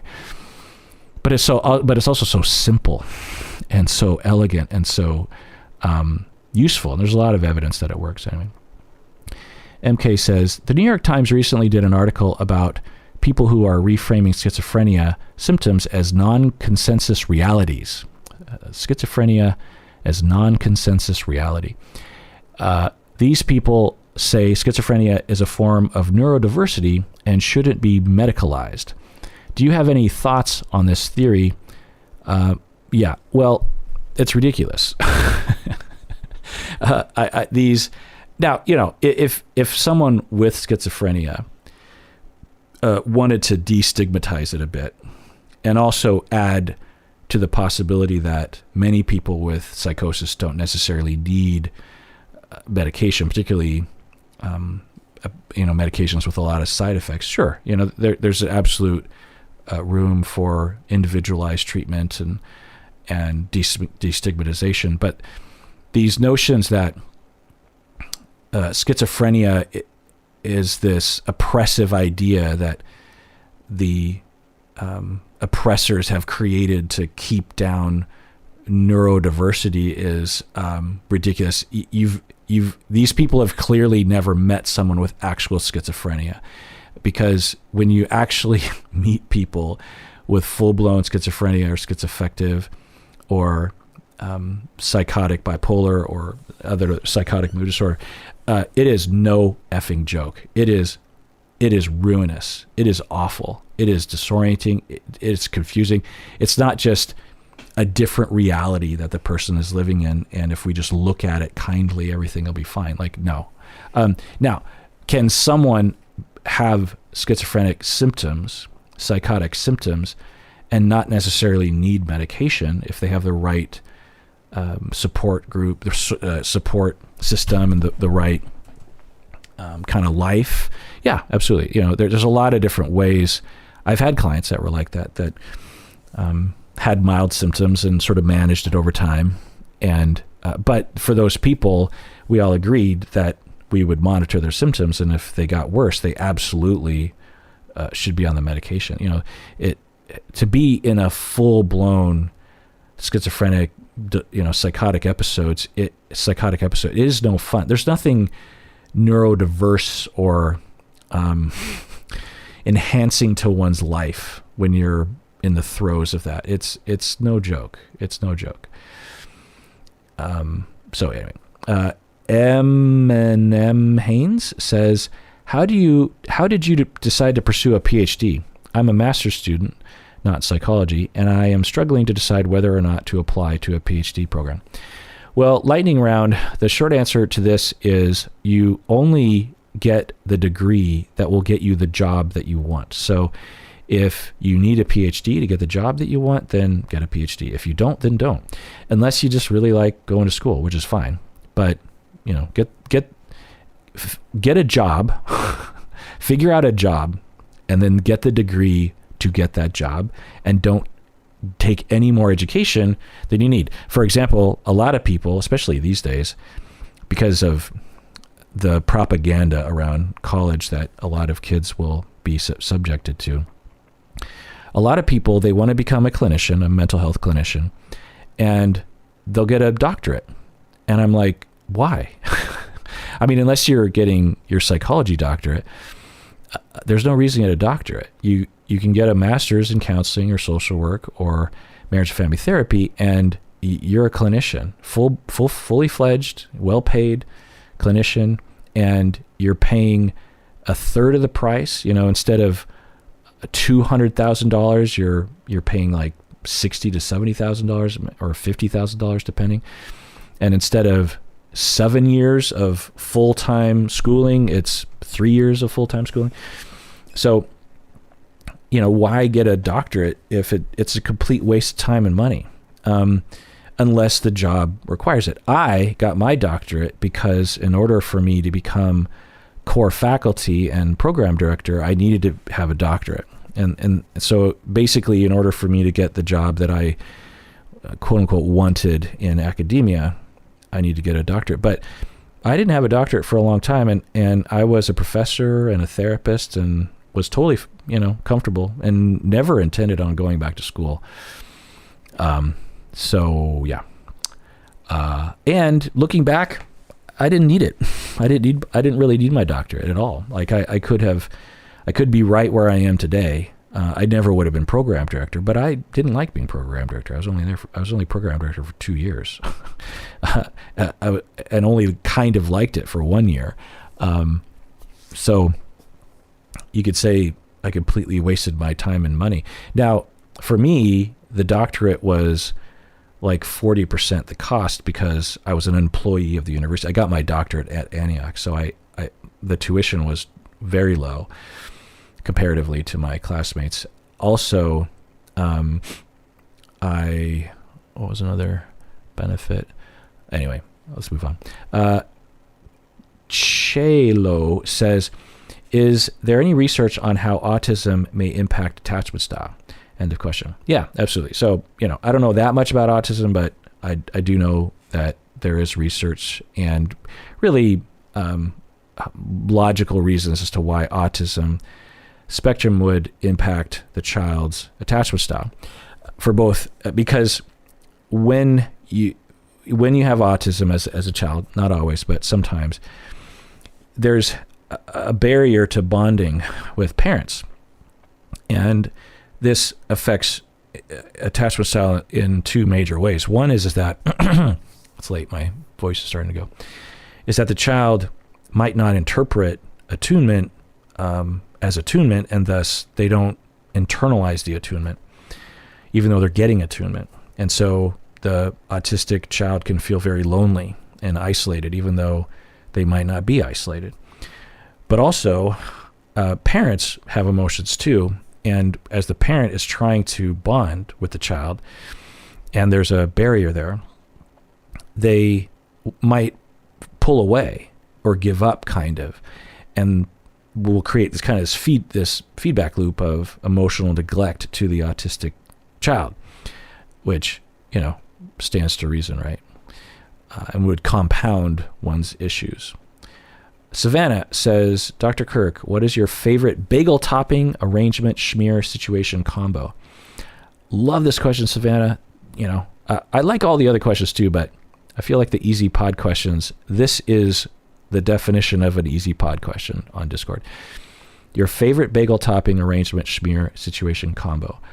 I could talk for so long about this, but it's almost 11 o'clock at night. So what I'll say in brief is there's so many different bagel situations that I love. I've been a bagel fan since I was very young.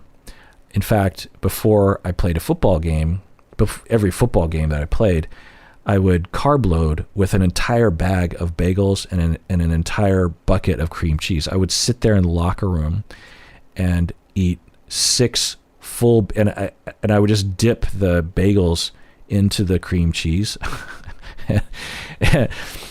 Partially I just did it because I loved bagels and cream cheese. So I was just using the game as an excuse to eat 6 bagels on an afternoon. But yeah, I love, so there's a market, Central Market by my house, what they sell these pizza bagels, and they're not overly drenched with sauce and cheese. It's just kind of, it's right in the sweet spot. And I love those pizza bagels, and they're big. But I like bagels that are really chewy, not real airy. And anyway, so there's that. They always have to be toasted. and really just regular cream cheese and one of those pizza bagels.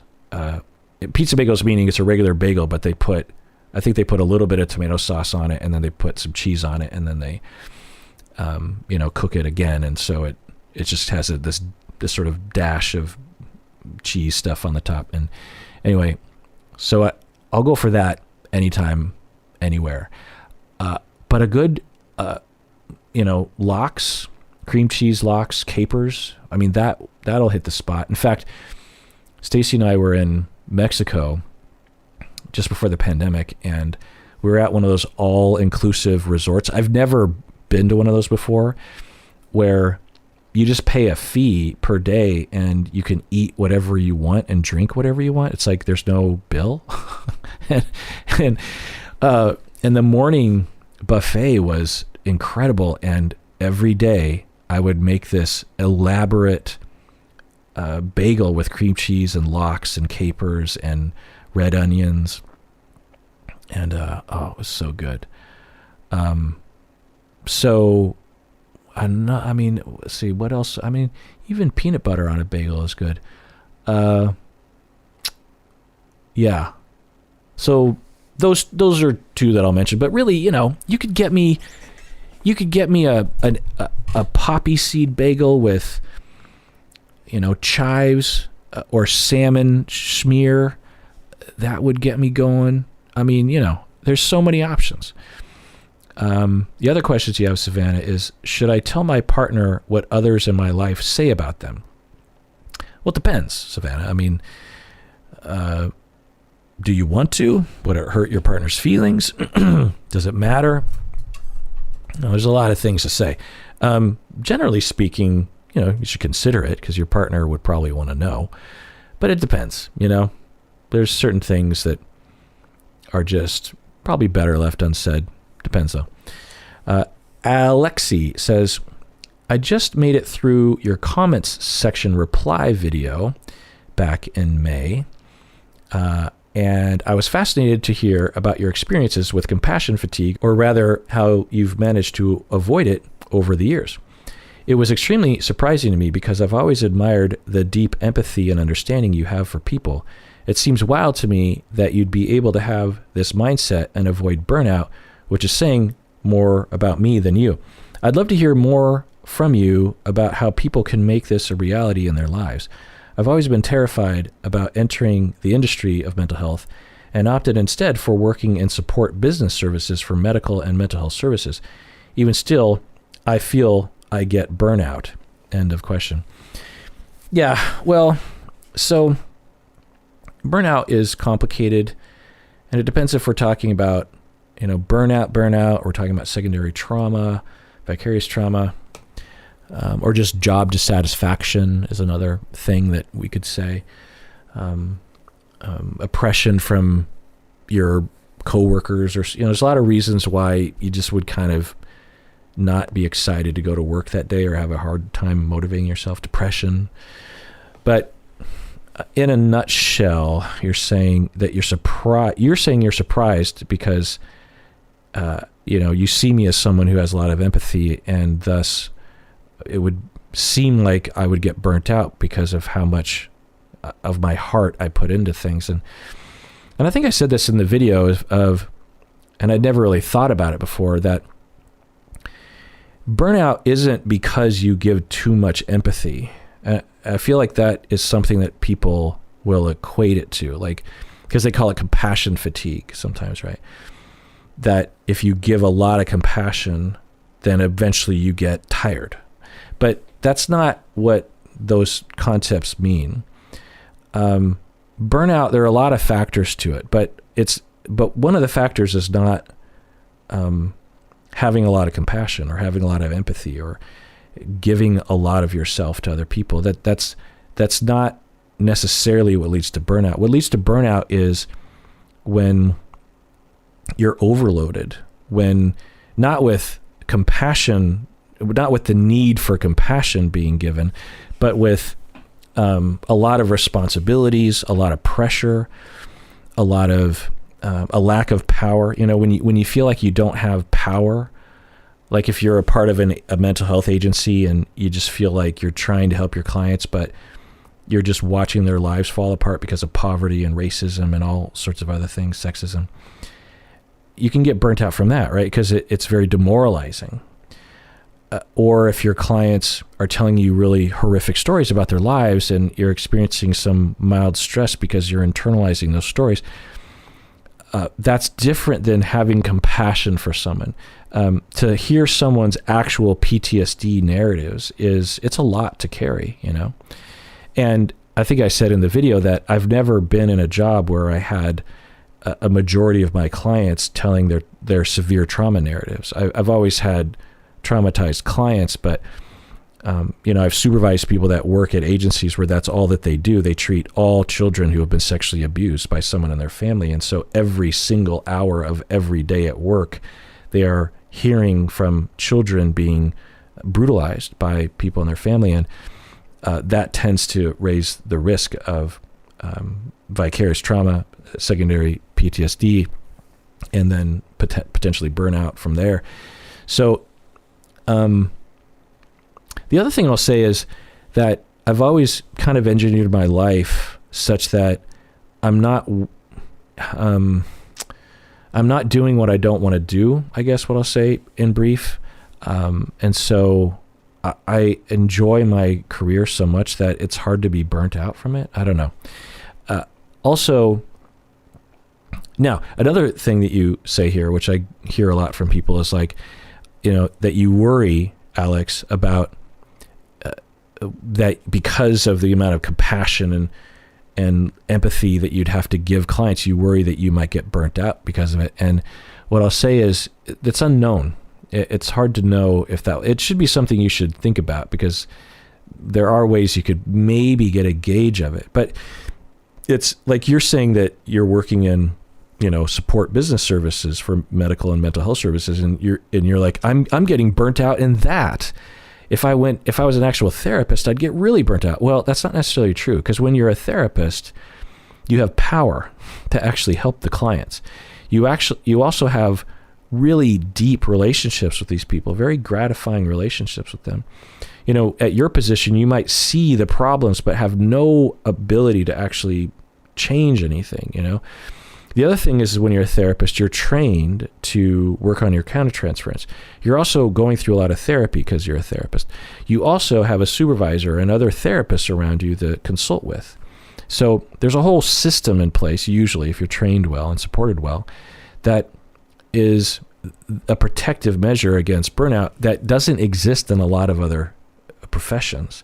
There are medical positions, not all, but many, where you're dealing with similar psychological stressors, but there isn't a culture of vulnerability and recognizing it and getting support for it. So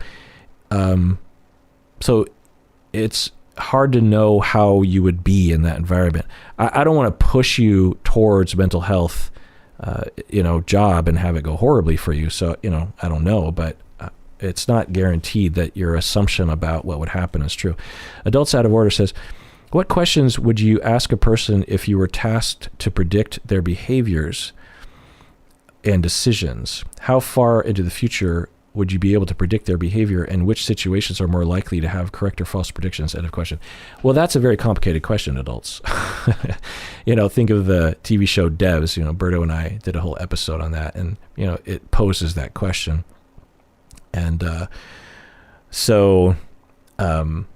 if you're asking me, I would have no ability to predict someone's behavior. But if I were to try to take a stab, it depends on what people, and I developed this saying early in my career, people tend to do what they have already done. So if someone, for example, was violent with their partner in the past, they tend to do that in the future. If they were not violent in the past, then they, for example, one of the situations where this would come up would be where someone was, you have a kid who is drawing guns on their, notebook, and it has a fascination with knives or something. And so the school or the parents would come to me and be like, okay, something's wrong with our kid. And I would do a full assessment and find out that the kid has never been violent with anyone, has never threatened anyone. And they know that for sure, or they're 99% sure that that's never happened. Then I'll say, well, people tend to do what they've already done, or they tend to if there's a problem, it tends to get worse over time. So, yes, we see gun drawings and we hear a fascination with knives, but he doesn't have a gun, right? And he doesn't have a knife, right? And he's never threatened anyone, and he's never been violent with anyone. So the chance of him actually being violent in the future is pretty small. Now, if you start seeing signs of threats, or there are minor violent acts, then we would be concerned, because we might see a pattern growing.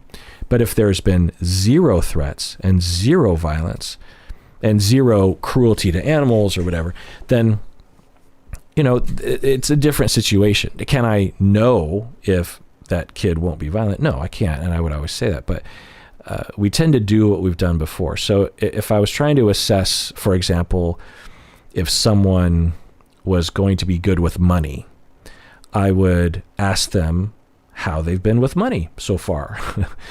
And even if they had a new system, like, well, no, but I have a new system that I'm doing. And I might even ask them, have you had a new system in the past? How did that work out? And if it didn't work out, I'd be like, well, in all likelihood, this is just another system that won't work, and that you're probably going to exhibit the same irresponsibility with your money as you have before. So now, I probably wouldn't say that because it's pretty defeatist, but I might think it, and so that's the best way I could answer that question, adults, is that the questions I would ask to predict someone's behavior in the future and their decisions would be just to ask what they've done in the past. Because, I mean, that's one of the benefits of having a journal since I was 13 years old, is when I read it, I'm like, oh my God, like I've never changed. I'm still the same person as I was when I was 13 years old.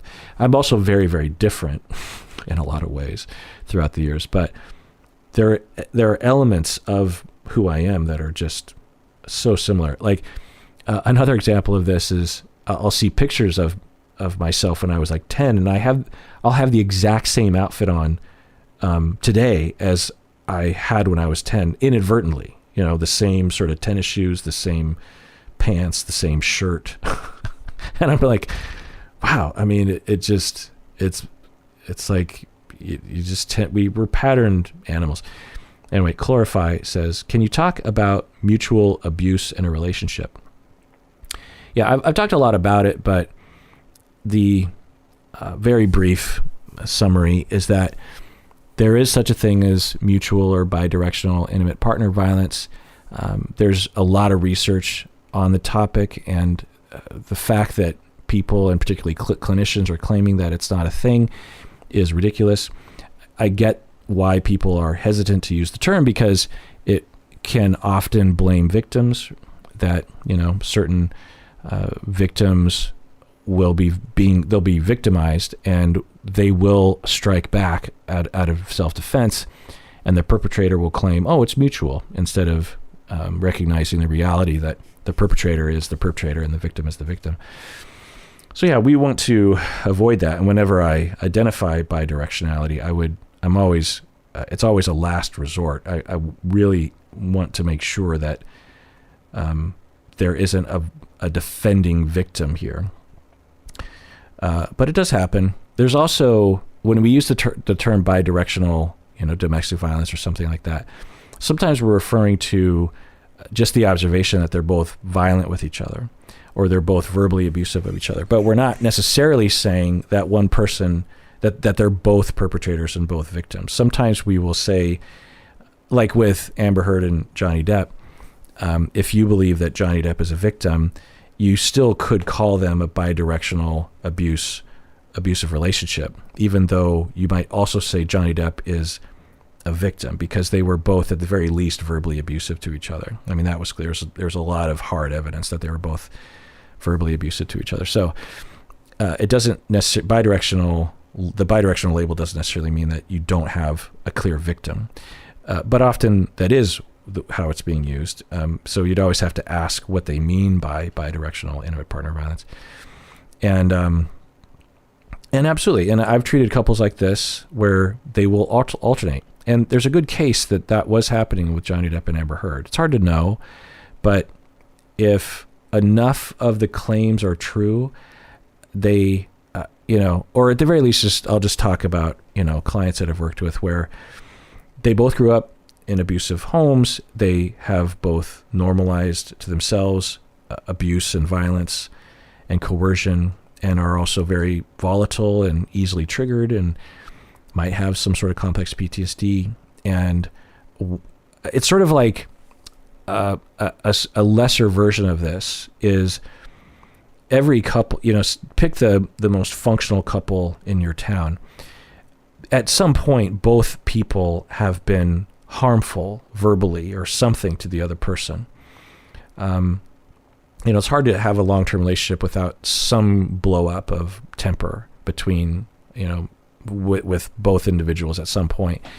And so in those relationships, if you just took those individual moments, like that one time a year where that one partner lost their temper and called the other person a name, and then the next year it's the other partner that loses their temper and calls the other person, if you just took those incidents and you would say, well, that was verbally abusive, right? It's not an overall pattern of abuse, but it was an incident of abusive language. And it's bidirectional because in one instance, it was one person being verbally aggressive with the other, and in the other instance, it was vice versa. So it's bidirectional. So it's not hard to visualize that, right? Well, if you just increase that times 50, then you have both people occasionally being triggered to be violent or verbally abusive with the other person, maybe even sometimes being verbally abusive or physically abusive at the same time. But those relationships come in two kind of flavors. One is that they are both vying for power and both trying and occasionally succeeding, but then losing the upper hand in the relationship. They're both trying to get control of the other person, and they're equally or close to equally obsessed with that or default to that, and so they're abusing each other. The other scenario is where they alternate, where one person will be going through a really hard time, and systemically they're so fused that as long as one person is being abusive, the other person will be the victim.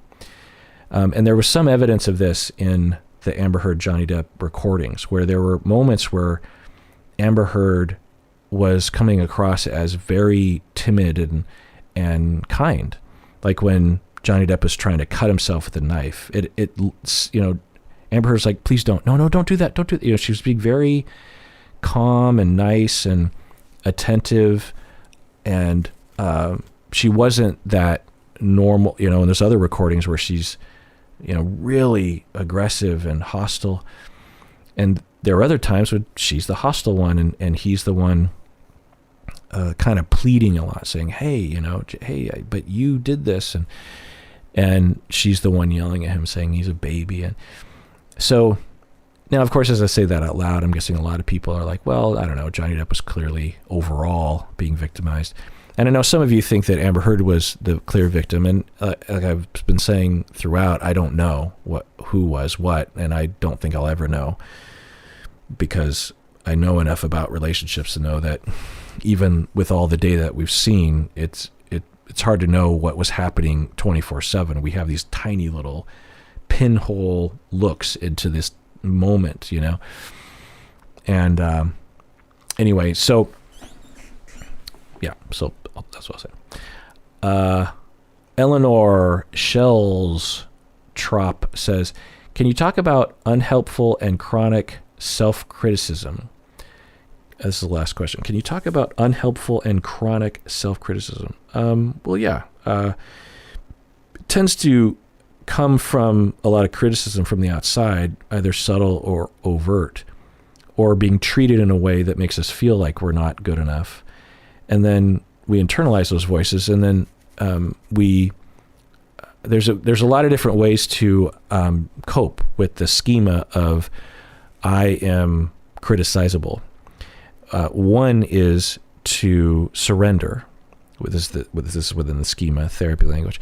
One is to surrender, which is to become self-critical and to sabotage oneself to provoke criticism from others. So this is like, screw it. You know what? You're right, world. I am ridiculous and I deserve to be criticized, and I'm going to live my life accordingly so that I get what I deserve. So that's a surrendering. And another coping to the schema of I deserve to be criticized is to avoid, which is to avoid anything that you could be criticized for, maybe even avoiding relationships. And the third is to overcompensate, which is to criticize others, to become perfect, and to always be criticizing others and pointing out how everyone else is wrong and bad, and by comparison, you're good and perfect. So that's overcompensation. But so the first one of surrender is, a very common way of coping with a critical interject, which is to just say, you know what, why fight it? It's, you might say, well, why would you criticize yourself? That doesn't make a lot of sense. Well, at least in terms of this one path that I'm pointing out, the self is always looking for the path of least resistance.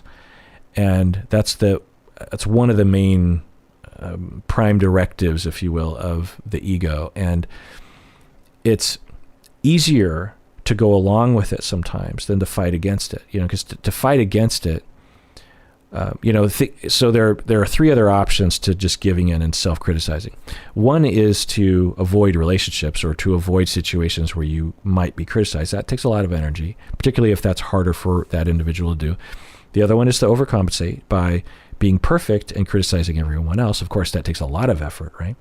And then there's a third option of just trying to not criticize at all, which is very difficult because of the deep-seated belief system that you are ridiculous and that you're criticizable and that there's something wrong with you at all times.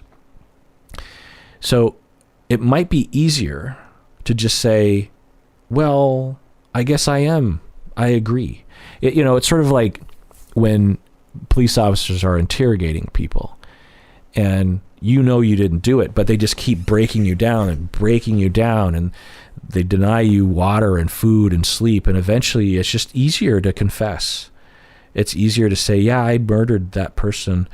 Can I please go now and take a nap and have a glass of water? It's easier to confess than it is to tell the truth.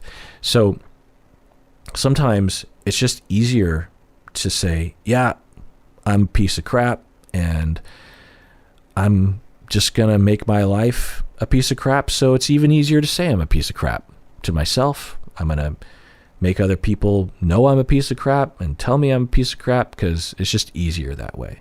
So it's a weird solution that makes sense when you think about the options available to these people, given the internal pressures that have been created by the environment of their early childhood. So I don't know if that answers your question, Eleanor, but that's what I'll say. All right, people, got through them. More and more people have been submitting on the Easy Pod Question Discord channel. Usually when I go there to check for questions, there's 5 questions. And this time it was just like, oh my God, there's 100 questions. So, I don't know, but if you submit questions to the Easy Pod Question channel on Discord, know that I might not get to it for a long time because there's so many emails to get to. My goodness. So, and I feel like I've been really favoring the Discord questions. I don't know why. I just sort of have been, but so, yeah. All right. It's 11:15 and I think I might play Age of Empires with Berto. and then go to bed. And everyone out there, please take care of yourself because you deserve it. You really, really do.